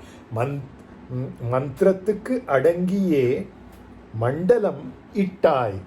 So once the snake hears the mantras, it creates a dance which creates a geometry, and that geometric figure is a mandalam, which is a yantra, which protects your yan, the causal body, right? So what we are talking about here is mandiratuk adangiye mandalam ittai. You kept, means you created that geometry, right? Mandalam. You are bound by certain mantras that we recite and coil yourself. Of course, the reference here is that the snake will go away without striking if certain mantras are recited. So these are all the collateral benefits that you get when you become a siddhā. These are all the powers that you get. Many get sidetracked by these powers and just remain there. But the most evolved ones go beyond them, ignoring all these powers. So one of those powers is to be able to recite certain mantras in a proper intonation, then with the proper speed and all those things. Every aspect of the expression of that sound is so pure that those mantras can make the snake to coil itself. This is the physical reptile snake that we're talking about, where it will just coil itself and go away without striking if certain mantras are recited. So these things are essential when our Kundalini Shakti is below the Muladhara chakra in tamasic regimes, the 7 lower dimensions or planes of existence, when we are operating from them, then we have to learn some of these mantras which help us to tackle our own tamasic nature and not get our evolution curtailed by it. Because even those who are in the tamasic regime, many of us have the potential to come to the Muladhara eventually, either in this life or in one of the future lives, and keep climbing up to all the chakras beyond the Sahasrara, to the Matru Pitru chakra and the Guru chakra too. Aum Bhu, Aum Bhuvaha, Augum Swaha, Aum Mahaha, Aum Tapaha, Augum Satyam, Aum Tat Saviturvarenyam Bhargo Devasya Dhimahi Dhyo Yonaha Prachodayat. That Gayatri Devi is in the Guru chakra. Okay, so final line.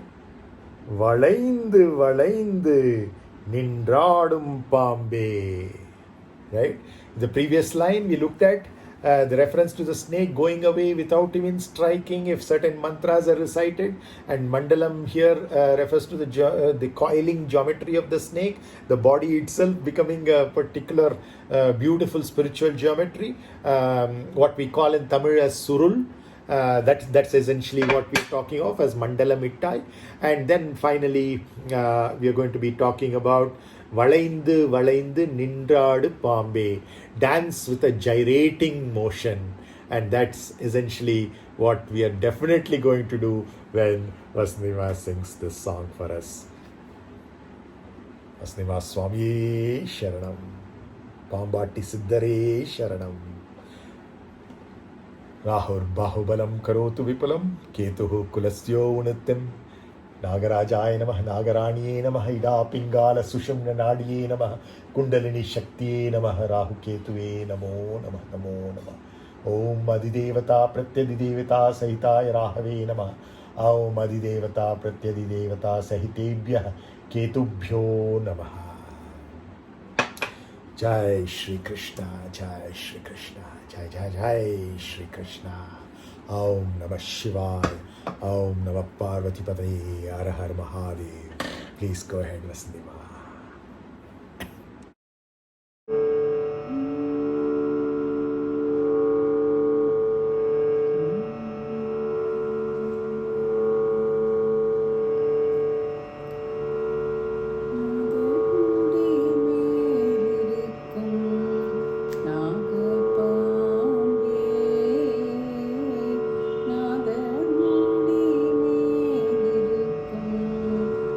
Pāmb-āṭṭi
மண்டலத்தை தாங்கும் மிக வல்லமை கொண்டாய்.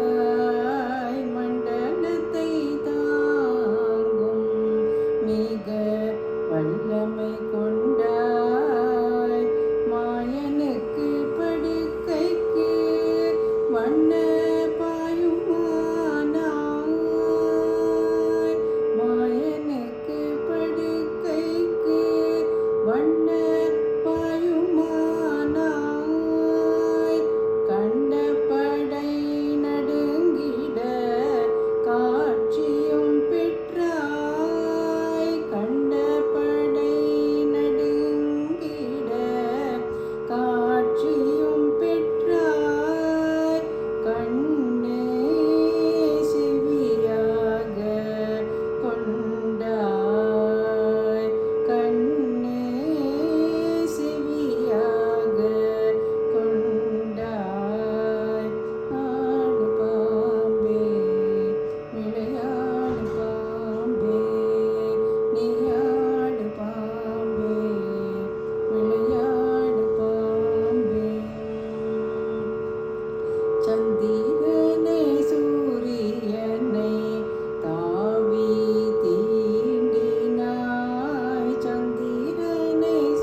It is the Marudamalai Muruga temple, in which there's a mahout with R written all over, and there are 2 elephant riders riding a white elephant, which is a rarity in these parts. And that's the Sannidhi of Marudamalai Muruga. On the way, we have been enjoying nice songs from Tirupugal by the great singer Vasantha Kumari. This is Kavita. In the background, you can see the chariot.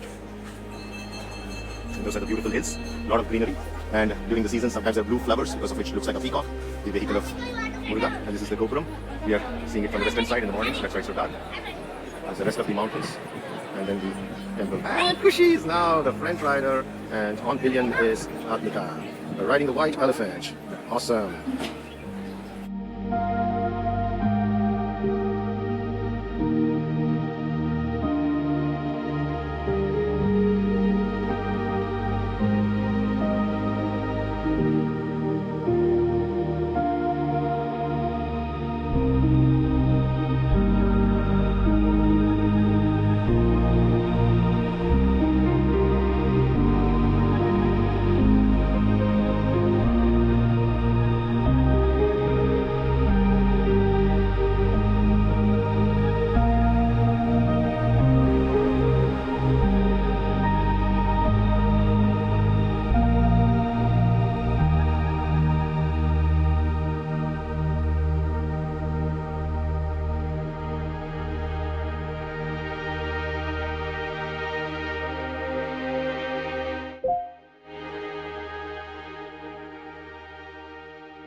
Amazing, Vasthi-mā. It was a dance just like Krishna. We enjoyed it so much. I made you laugh and play too at the end of the song. A few things which have been written by others about the composer of today's song, pāmb-āṭṭi siddhar. I just share that with you. Pāmb-āṭṭi siddhar means one who could shake the snake or shake his perception with his siddhis, the powers, was one of the 18 siddhars, a lineage of monks or sages who lived at various time periods in India, mainly southern India. Some of the poems written by pāmb-āṭṭi siddhar, roughly around 600 lines of text are available today. Rest are lost. So sad that it's the case with almost every composer. Pāmb-āṭṭi siddhar's poems are written in Tamil, and he is famous for finishing his poems, as you saw in today's poem, also Vasthi-mā's poem, with the term "Aadu pāmbē, vilayādu pāmbē," which literally means my iPhone battery died and I had to get it back because I had not connected the cable to it. Anyway, I was telling that pāmb-āṭṭi siddhar's songs usually end with the phrase "Aadu pāmbē," which essentially is telling our mysticism or our perception to get into its leela mode, to dance and play, right? Aad is referred to not only dance but also to play, sport as well. So it essentially means dance o snake or sport o snake. Okay, so even pāmb-āṭṭi Siddhar's poems are addressed to snakes. So some of his poems also address his spiritual teacher or guru, because a guru can be seen in the form of a mystic as well, and which is a snake. So pāmb-āṭṭi Siddhar comes from the line of again, it was just indicating that it's the low par, but I'm in high par, so I'll go on. So his spiritual teacher or guru is also the subject of some of his songs. Pāmb-āṭṭi Siddhar comes from the lineage of siddhars, so saints who are believed to have possessed siddhis. That's why he call them siddhars. Okay, and siddhis are essentially supernatural powers through rigorous meditation and other spiritual exercises. Pāmb-āṭṭi Siddhar is also believed to have caught snakes and is not scared of them, essentially, right? And before he ventured into a spiritual quest, he used to actually sell these snakes for various purposes, but then realized over time that what he was doing was way below his capabilities, and then he became a snake himself, which is essentially the mystic that he was in a spiritual quest. So Sri Pāmb-āṭṭi Siddhar had attained the 8 siddhis, they say, Ashta Siddhi. We say Vinayaka's spouse, one of these spouses apart from Buddhi, is Siddhi, right? So the 8 siddhis were all available to Sri Pāmb-āṭṭi Siddhar. This Ashtama Siddhi, because he had performed penance for a very long period of time in a cave on Marudumalai, whose background you saw throughout vasanthi-mā's song, inside a cave, and we had been to that cave. You would have seen pictures of that cave as well, and the path to the cave as well as the cave itself. It's a small cave, something like where Ramana Maharishi meditated in Tiruvannamalai, which also I showed pictures of in one of the previous episodes. So he had performed so much of penance in those caves, dhyana in particular and samadhi, that he attained these 8 siddhis or supernatural powers. And Marudumalai is in South Coimbatore, as I've shown in the tagline as well over there. Coimbatore, of course, is in Tamil Nadu, as almost all of you know. Pāmb-āṭṭi Siddhar lived also in other places. Not only, he was not always in Marudumalai, that was his place of penance, but he traveled around after achieving his 8 siddhis, traversing through. Most of these great saints have been nomads, so that their benefit can be spread to a lot more people than in just one single place. Okay, they all have their own different ways of doing it. Some might stay in a place, some might just go around. And Pāmb-āṭṭi Siddhar went to places like Mahalingamalai in Vattirai Rippu and Kollimalai, Madurai, Puliyur, Bhavani, all these places. And one notable aspect of Pāmb-āṭṭi Siddhar's works are the usage of common slang, so that it's very accessible. These languages, I don't need to explain to many of the Tamilians who are watching this. They might have understood the literary aspects, only the spiritual or deeper implications that we need some kind of an interpretation, at least in the beginning stages. But otherwise, the literal meaning, it's very easy to understand. It's not like the Sangat Tamil or something like that, right? Because he used common slang to explain complex spiritual experiences and siddhis, even the experiences that he had gone through himself through his penance, the tapas that he had done, and also the siddhis that he got out of them. And it didn't become necessary for him to keep exhibiting that as if magic to attract people. That unfortunately some of the people do, and they don't go further in their spiritual evolution. It's a loss of a great opportunity. Pāmb-āṭṭi Siddhar, as a flavor for imagination, often mentions that salvation is not possible without love. And that's what you see, that compassion, and that's why the choice of the pun-nāga Varāli rāgam that you saw, essentially the compassion that is coming out. And love, compassion in one's heart is so essential. Without that, just dry, raw penance is not going to be of much use. Because only then that inclusiveness comes. So pāmb-āṭṭi siddhar has performed, therefore, the typical bhakti kind of things like invocations, like pujas and dhyana near the holy maruda tree. The maruda is medicinal, and terminalia Arjuna it's called, and that's why the whole hill is called Maruda Malai. It has these maruda trees, the Arjuna trees.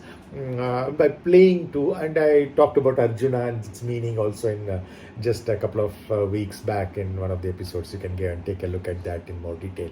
And he was invoking, of course, his own valor and courage, which other people thought to be a deity called Muruga, but it's essentially our own Swadhisthana chakra. Once the Kundalini Shakti comes to that, it becomes Muruga. And that's what we are. So he's pāmb-āṭṭi siddhar has attained his samadhi by practicing rigorous techniques in Shankaran Kovil. So where I went and showed you the videos of, the photographs of in the background, those are the place of penance of pāmb-āṭṭi siddhar. But his samadhi is not in that place. It is in Shankaran Kovil, another great place. That's where he continued to practice even more rigorous techniques and attained eventually the Mahasamadhi. We can attain Samadhi during our life as well as Jivan Muktas, but the ultimate Samadhi is called the Mahasamadhi, for which in the case of pāmb-āṭṭi siddhar is at Shankaran Kovil. And Vasi techniques he had practiced in Tirukadavur, which is in Nagapattinam district. So you can see the length and breadth of his travel all by foot. And his duration of life is believed to be, his lifespan was 123 years. Very interesting number, 1, 2, 3. And his guru was Sattai Muni. Jattai, we say Jadai for this, right? So Jattai Jada Jata Jhuta Dhari Namma Shiva Bhala Shiva Jata Jhuta Dhari. So that's why we say Sattai Muni or Jada Irkra or Muni. The most popular and well known of the siddhars is pāmb-āṭṭi siddhar, whose song vasanthi-mā sang today, the snake character as it is, who may be taken to be a true representation of his entire tribe. This is the entire class of pāmb-āṭṭi siddhars, of which this particular person is. Like we say, Vyasa is like a school, not just one single person. Whoever sat on that chair of Vyasa Pita is a Vyasa. So the pāmb-āṭṭi siddhar takes the snake for a symbol to represent the human Atma, and uses the expression Aad pāmbē, dance snake, do thou, dance O snake, as a refrain at the end of each stanza of his poem. The poem of the siddhar is in fewer than 600 lines, which is what remains, and deals with philosophic and spiritual matters in the authentic siddhā pattern, with great passion, and that's something which is common to everybody. Passion is usually rajas, but to express yourself you need some bit of rajas. If you lose all of your rajas, you have only sattva, or you lose that also, then both those cases you cannot do much. So it's good for yourself, but not much benefit flows out of it for the other life forms around you, in a direct sense, but indirectly it would. Of course, the transmission is always there. So pāmb-āṭṭi siddhar sings Lord Shiva as the praising him as the supreme power of the universe, but that's essentially our own nothingness. And there is a poem on his guru as well, that is Sattai Muni, who is credited with supernatural powers also. Of course, that's the same lineage that he came and got supernatural powers as well. And of course, he became better than his guru, which is actually the pride of his guru. That's the pride of every teacher, to have his students and his children do better than him.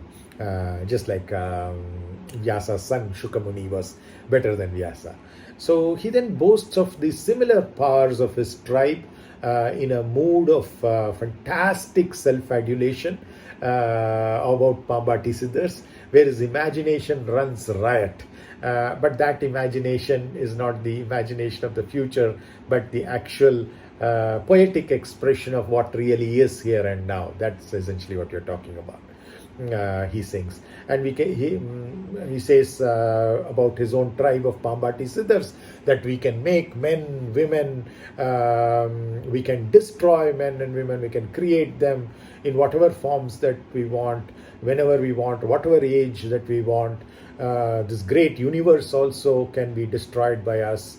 And it's all possible, it's all true in this inner sense, but of course, why would they ever do that? So it's just that you understand your capabilities, but use it responsibly.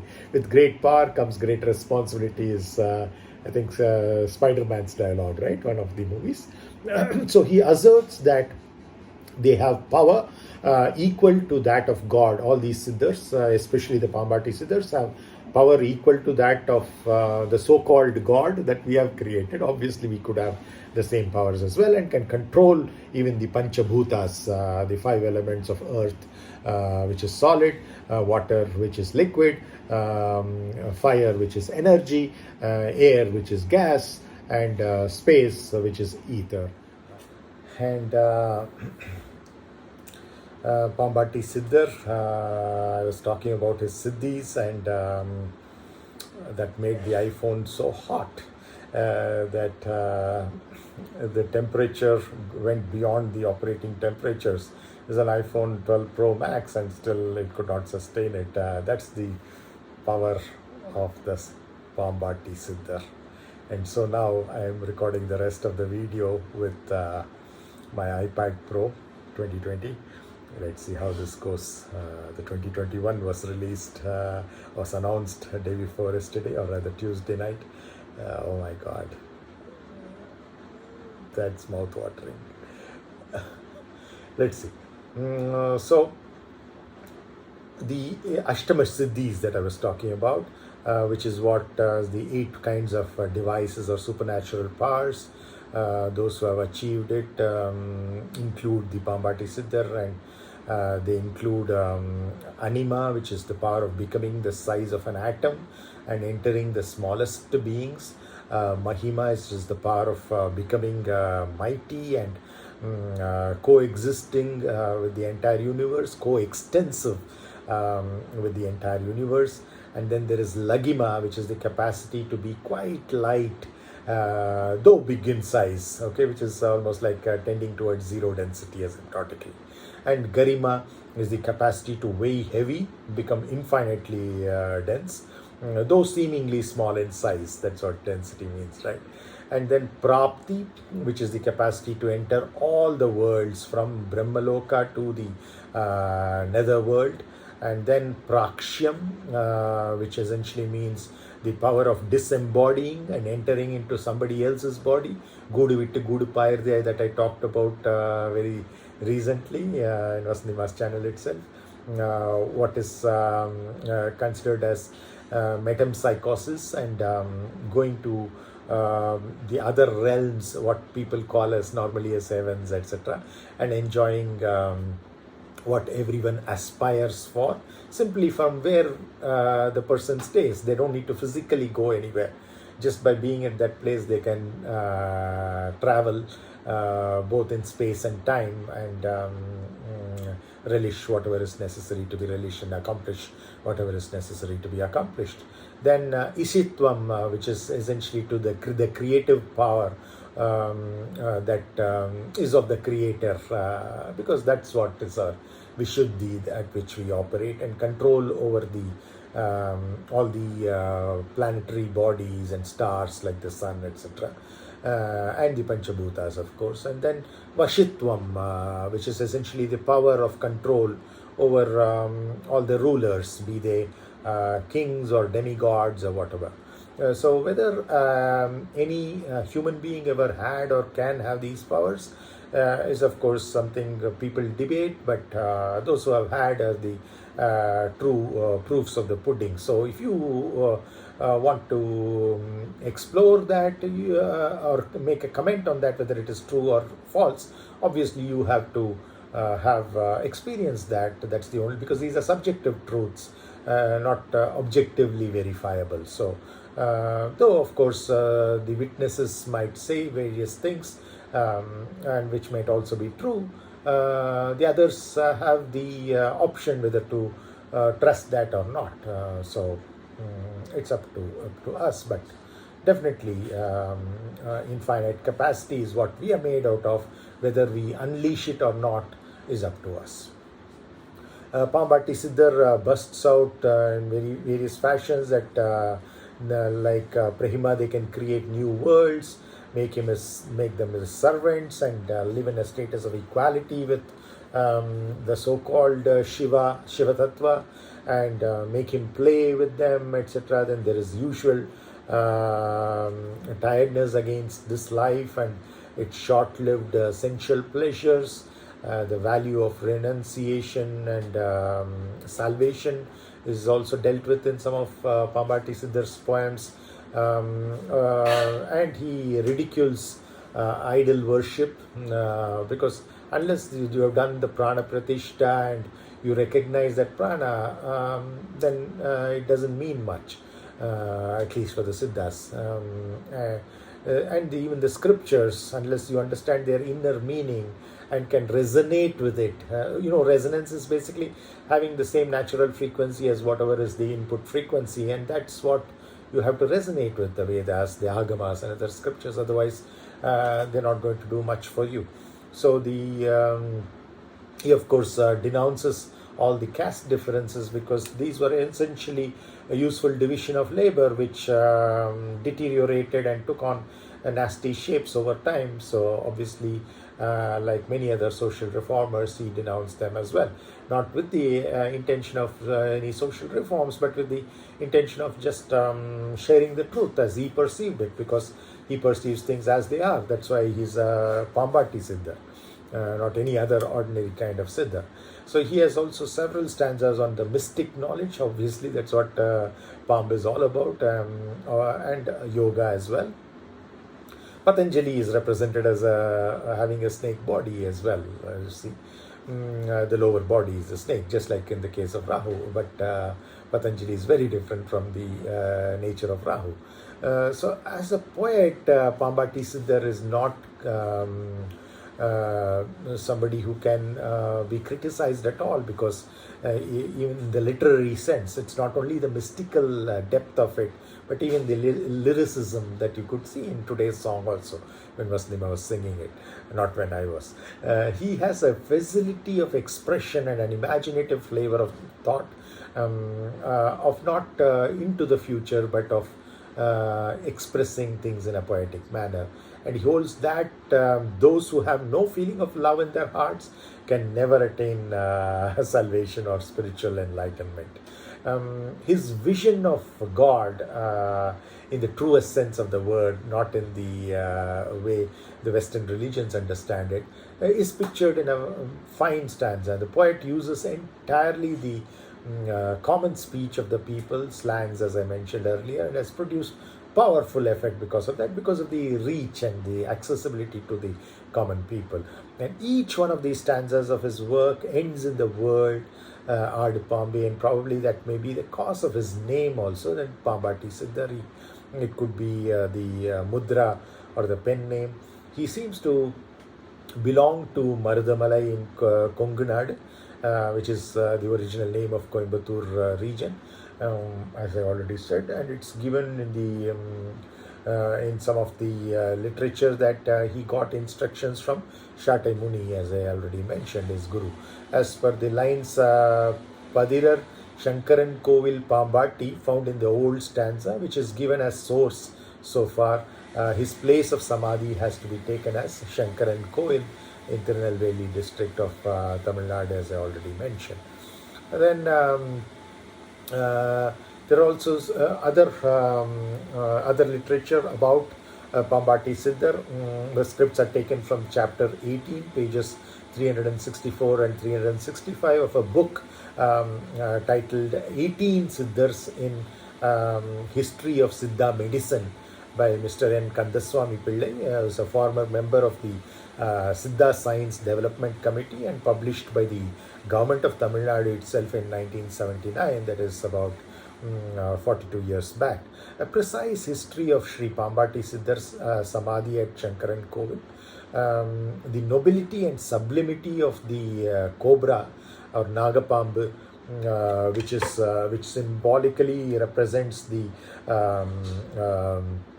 power of the Kundalini Shakti in human beings, is hailed with mystical flavor in more than 100 verses by Sri pāmb-āṭṭi Siddhar, each ending with the refrain, "Dance thou cobra, ad pāmbē."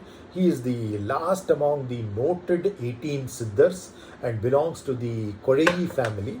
The Himalayas are their ancestral land. Essentially, the Koreis were cowherds, just like our friend over here, the cowherds. They were Yadavas, Koreis were cowherds and shepherds and dependent on the products of dairy, essentially from milk of both cows and sheep. Slowly they moved out of their Himalayan abode and in due course came to Dakshin Bharat, South India. Some say that Sri pāmb-āṭṭi Siddhar was born at Tirukkokarnam near Pudukottai, and some others say that he was born in the Pandya kingdom, and others, as I said, that he was from the Himalayas. Mrigashirsham was his birth star, and he was born in the Tamil month of Kartigai Masam, November to December, and he was considered a manifestation of Lord Shiva himself, that is of our own nothingness, that he was able to establish that according to this literature. On being given spiritual initiation by his guru Shatai Muni, Jadajutadhari, as a disciple, changed the Panchabhutas, earth, air, water, fire and space, into 5-headed cobra. That's why the 5 heads that you see for a cobra over here, you see. 1, 2, 3, 4, 5. This is of course Kalia, but very similar. So the 5-headed cobra essentially represents the 5 elements of Panchabhutas: solid, liquid, gas, energy and space-time. Or what makes the space-time is essentially the dark matter and dark energy. So that's after that only, because he changed the 5 elements into a 5-headed cobra, he came to be known as the pāmb-āṭṭi Siddhar.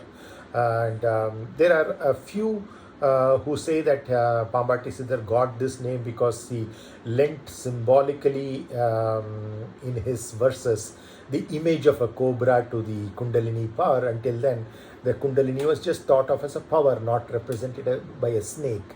But this is such a powerful representation that has made so many things more clearer for us.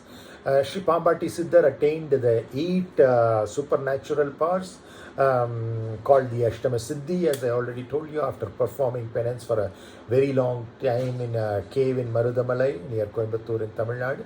He lived in places like Mahalingamalai, in Vattiraya Rippu, Kollimalai, Madurai, Puliyur, Bhavani, and Sri Shivaprabhakara Siddha Yogi Paramahamsar was the worthy disciple of this great Siddhar. He was born in a Nambudiri family of Kaladi, Kerala, which is also the birthplace of Adi Shankara. As the guru and his follower remained inseparable, they did atonement for 45 years on the Himalayas and came to Shankaran Kovil, where he eventually attained Samadhi. Sri pāmb-āṭṭi Siddhar established the Vigraha of goddess Gomati Amman there.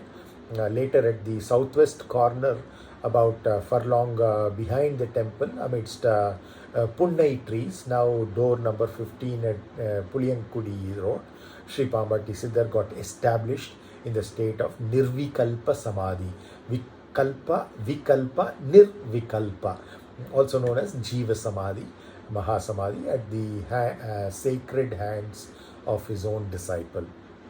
And some books mention that Sri pāmb-āṭṭi Siddhar attained Samadhi at Virudhachalam, not at Shankaran Koil, and some others say that it was at Tirukadayur, another wonderful place. Abhirami. However, their claims have no established proof. Markandeya is also associated with Tirukadayur. Most proofs point towards Shankaran Koil as the Samadhi. It may be assumed that Sri pāmb-āṭṭi Siddhar would have lived in those places, and in order to reveal that the disciple could himself assume the frame of his master, might have got established in Samadhi in these two places in the guise of Sri pāmb-āṭṭi Siddhar. This might have been possible for him because Sri Prabhakara got into the bodies of 15 persons at different times by the unique process called metempsychosis or transmigration, and proved himself to be the noble student of his aspired preceptor. It can be authentically proved that Sri pāmb-āṭṭi Siddhar got Samadhi, that is his final Samadhi, Mahasamadhi, only at Shankaran Kovil. And some such proofs are cited in some books. One in his book entitled History of Siddha Medicine, written in English by Mr. N. Kannupillai and published by the government of Tamil Nadu in 1979 again, under the chapter 18 Siddhars. The author has written in pages 364 to 366 about pāmb-āṭṭi Siddhar and clearly mentioned that he attained Samadhi at Shankaran Kovil. The second proof is that in the hoary palm leaves of Pulitevar, entitled Nerkattum Seval, in the form of a song, there are references to the places where the 18 Siddhars had attained Samadhi, and in it is mentioned that Sri pāmb-āṭṭi Siddhar's place of Samadhi is at Shankaran Kovil. The third proof is Dr. Yogi S.A. Ramaya in his book, a collection of the verses of the 18 Siddhars for daily recitation in Tamil, too makes a similar mention where he records that Sri pāmb-āṭṭi Siddhar, in order to attain Swarupa Samadhi, Swarupa Samadhi, Samadhi, intellect, balanced intellect, Swarupa, original form, in Shankaran Kovil, kindled his cobra power of Kundalini.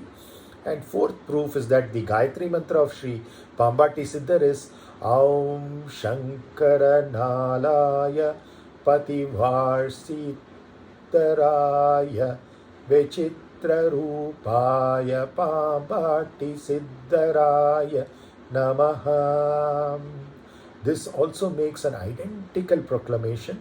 Thus, beyond doubt, it is established that Sri pāmb-āṭṭi Siddhar's Jiva Samadhi is only at Shankaran Koil and not anywhere else. The sole disciple of Sri pāmb-āṭṭi Siddhar was Brahmananda Sri Shiva Prabhakara Siddha Yogi Paramahamsar, and that of the latter is Brahmashri Siddharaja Swamiji, who has, at the behest of his guru, had undertaken the great task of constructing a sacred Samadhi temple for his guru's guru, Paramaguru, that is. Brahmashri Siddharaja Swamiji had taken up some other truly useful missions to the society. His plan was to construct separate buildings for Siddha Research Center, because the Siddha, especially the medicine, is known to some extent, but there are so many other aspects of the Siddha technology that we have still not utilized for human well-being as much as it can be. So Siddha Research Center buildings are there, and for mass feeding as well, to be housed within the proposed building complex of the Siddhar Samadhi. And just in front of the Siddhar Samadhi lies a big water tank called Govinda Peri, meant for the annual float festival of the temple. It was in ruins, and Brahmashri Siddharaja Swamiji had desilted the tank and renovated its southern and western walls at a cost of about 80,000 rupees at that point of time, and led the people of the area of the town to bathe comfortably in it. Also, he had renovated the Govinda Peri Mutt and established Bhakti Pita there. He had finished construction of two temples, one dedicated to Bhagavan Ganesha of the Muladhara Chakra, and the other to Lord Balamurugan of the Swadhisthana Chakra, and they are meant for public worship or invocations. Brahmashri Siddharaja Swamigal had some more generous plans to build a charity marriage hall, a serene hall for meditation, and a school for the chanting of hymns of the Vedas. The present small sanctum sanctorum of Sri pāmb-āṭṭi Siddhar, presently a thatched shed structure only, is to be built extensively in the future.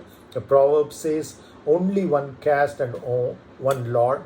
True to that statement, Brahmashri Siddharaja Swamiji did everything without any discrimination of caste, creed, religion, etc., language, gender. So far many lakhs of rupees have been spent.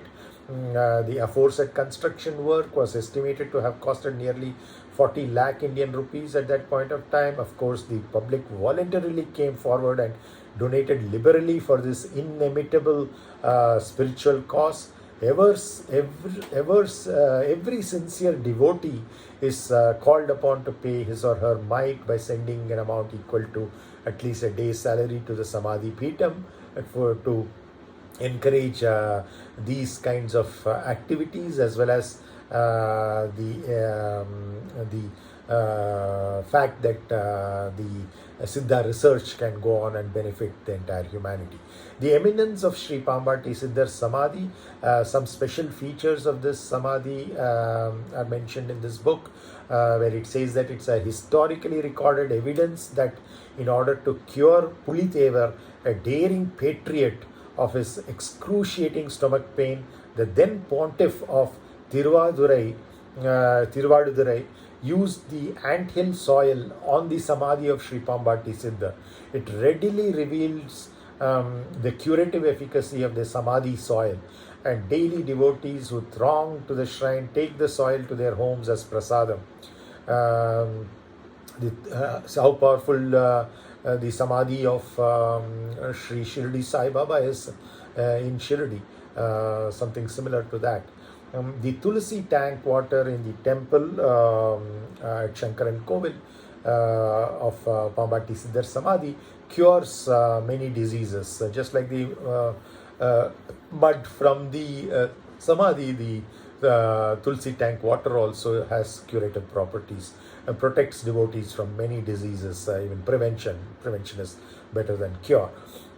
Secondly, there is a grill structure with 18 lamps just behind the Siddhar shrine. The Pranava mantra Aum is at its center. There is a trident, the Trishul, at the top of the lamps to refer to the three lords born out of the Pranava mantra. Each lamp encompassing Aumkara stands for a Siddhar.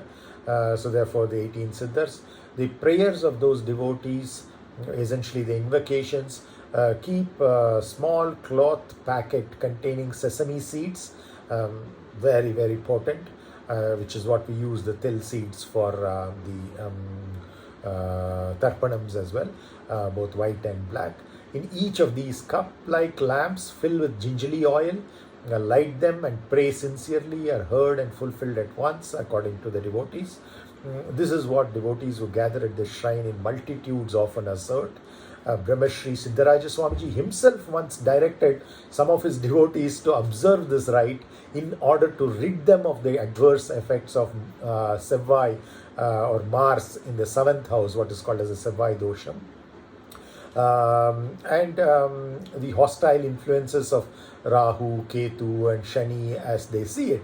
But essentially these are all diagnostics tools which just tells us the effect of our own karma. We are responsible for it all. But at least we'll get to know that and try to redeem it through responsible action of accepting things as they are right now. So those who follow these directions fervently get various favors. For example, they say that many with the 7th house Mars have issues getting married. They end up getting good life partner after their redemptions over here at the Shankaran Kovil Samadhi of pāmb-āṭṭi Siddhar. Those who have issues which are depicted through the presence of Śani, Śanaishchara, at their Rashi or before and after, which is what is called as the śani or the 7.5 year period, get peace of mind. Then those who do not have issues get children, those who are unemployed get jobs, etc. These are all the statements of those devotees who come to that particular place. But essentially, it's the law of karma in play around there. There is a big lamp which is kept burning all the 24 hours of the day, Akhanda Deepam as we call it, at the Sanctum Sanctorum of Sri Pāmb-āṭṭi Siddhar. Just like Arut Perum Jodi, I talked about as well, Ramalinga Adigalar, same way here also. And you know that there is an Akhanda fire that is there, which is there in Shirdi also. So this one in Shankaran Koil consumes 1 liter of gingerly oil per day, and Sri Pāmb-āṭṭi Siddhar protects the interests of those who keep it burning and worship him earnestly. So daily devotees bring garlands, flowers, camphor, incense sticks, coconuts, bananas and other fruits. These are symbolic of offerings of ourselves. This is for the daily adoration of the Parabrahman statue established on the Samadhi of Sri Pāmb-āṭṭi Siddhar. Parabrahman is formless, but for the sake of us devotees, it takes a form on top of the Samadhi. No doubt they get his blessings in full measure.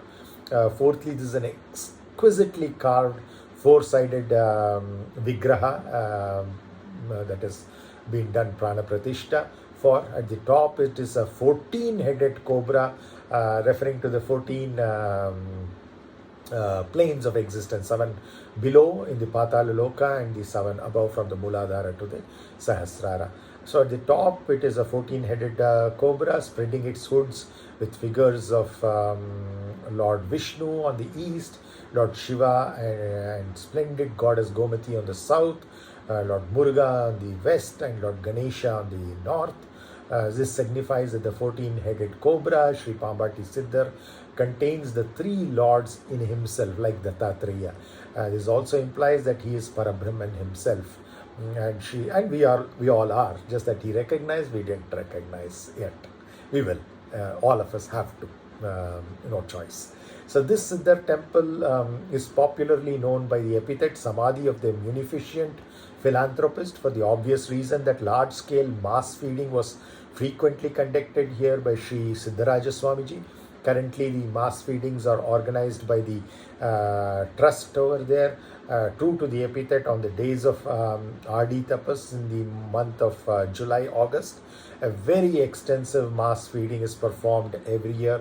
So far, 16 such feedings have been accomplished, and over 20,000 people are fed on each occasion. Further, all devotees who visit the shrine are fed daily, and hence, without an iota of exaggeration, it is called the Annadhana Samadhi.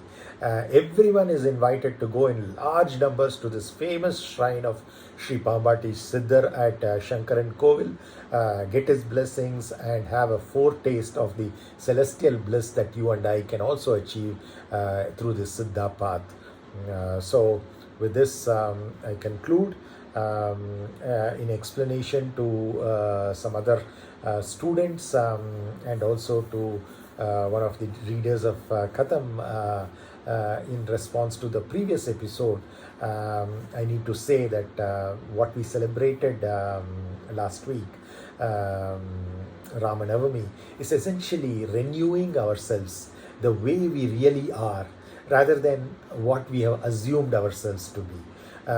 So we are like those theatre actors who get stereotyped, repeatedly performing the same kind of roles over and over again, and thus acting like those characters off stage as well and off screen too, even in real life. How stupid it is, right? Actually, my interpretations are meant to bring the abstract art and historical epic practically into our current lives, simplifying things so that we can recognize Ramayana is what Ramayana is. It's a journey, Ayana, of our spirit, Rama, from sensuality to spirituality, to full kumbha, purna kumbha, as I depicted in that artwork also. And this Ramayana is happening all the time, right here, right now, within us. That is the Adhyatma Ramayana. And this makes it deeply relevant and endearingly closest to us.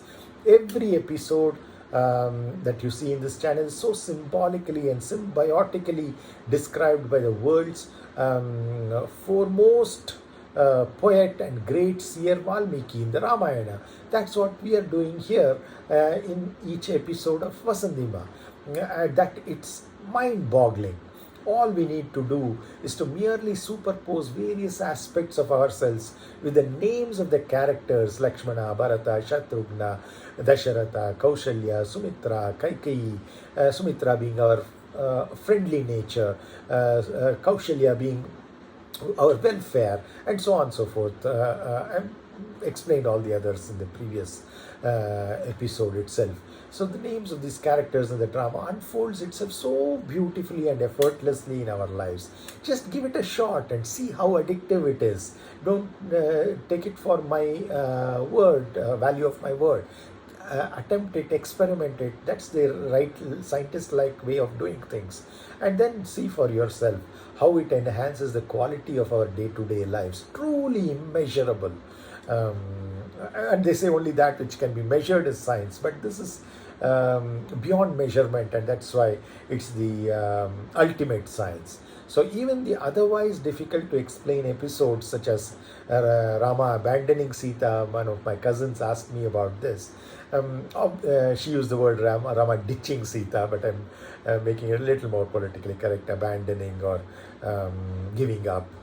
Obviously sounds ridiculous and unacceptable if literally viewed as husband and wife in a social context. Of course, we are talking about it in hindsight more than 7,000 years later, not understanding what the societal structure was at that point. But even otherwise, this is in reality allegorical, for heaven's sake. And there's no heaven except in our own mind. So Rama is our true self, or Atma, and Sita is our mind. The mind is one of our self's many tools, like body, intellect, etc., and should be used only until the mind should be used only until it is required. And that's what Sita is. We use the mind only until its requirement. That's what Rama is doing to Sita.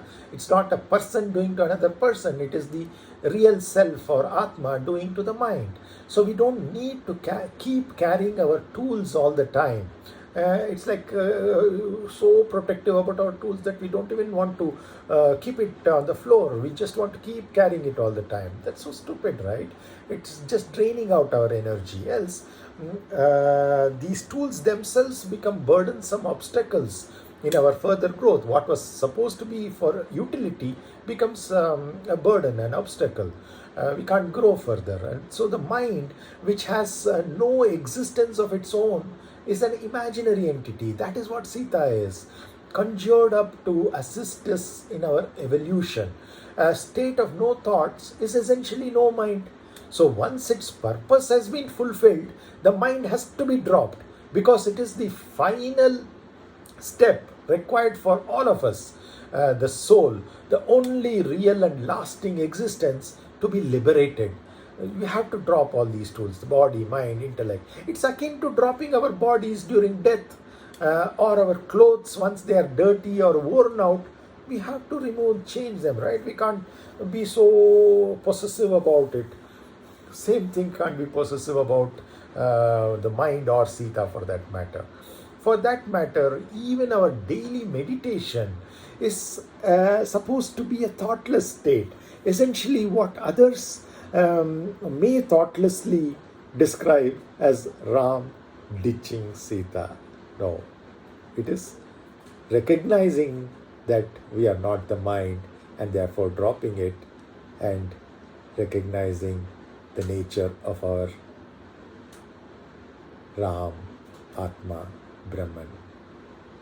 Om Shri Nagarajaya Namaha, Om Shri Nagaraniye Namaha, Om Shri Ida Pingala Sushamna Nadiye Namaha, Om Shri Kundalini Shakti Namo Namaha. Namo Namaha.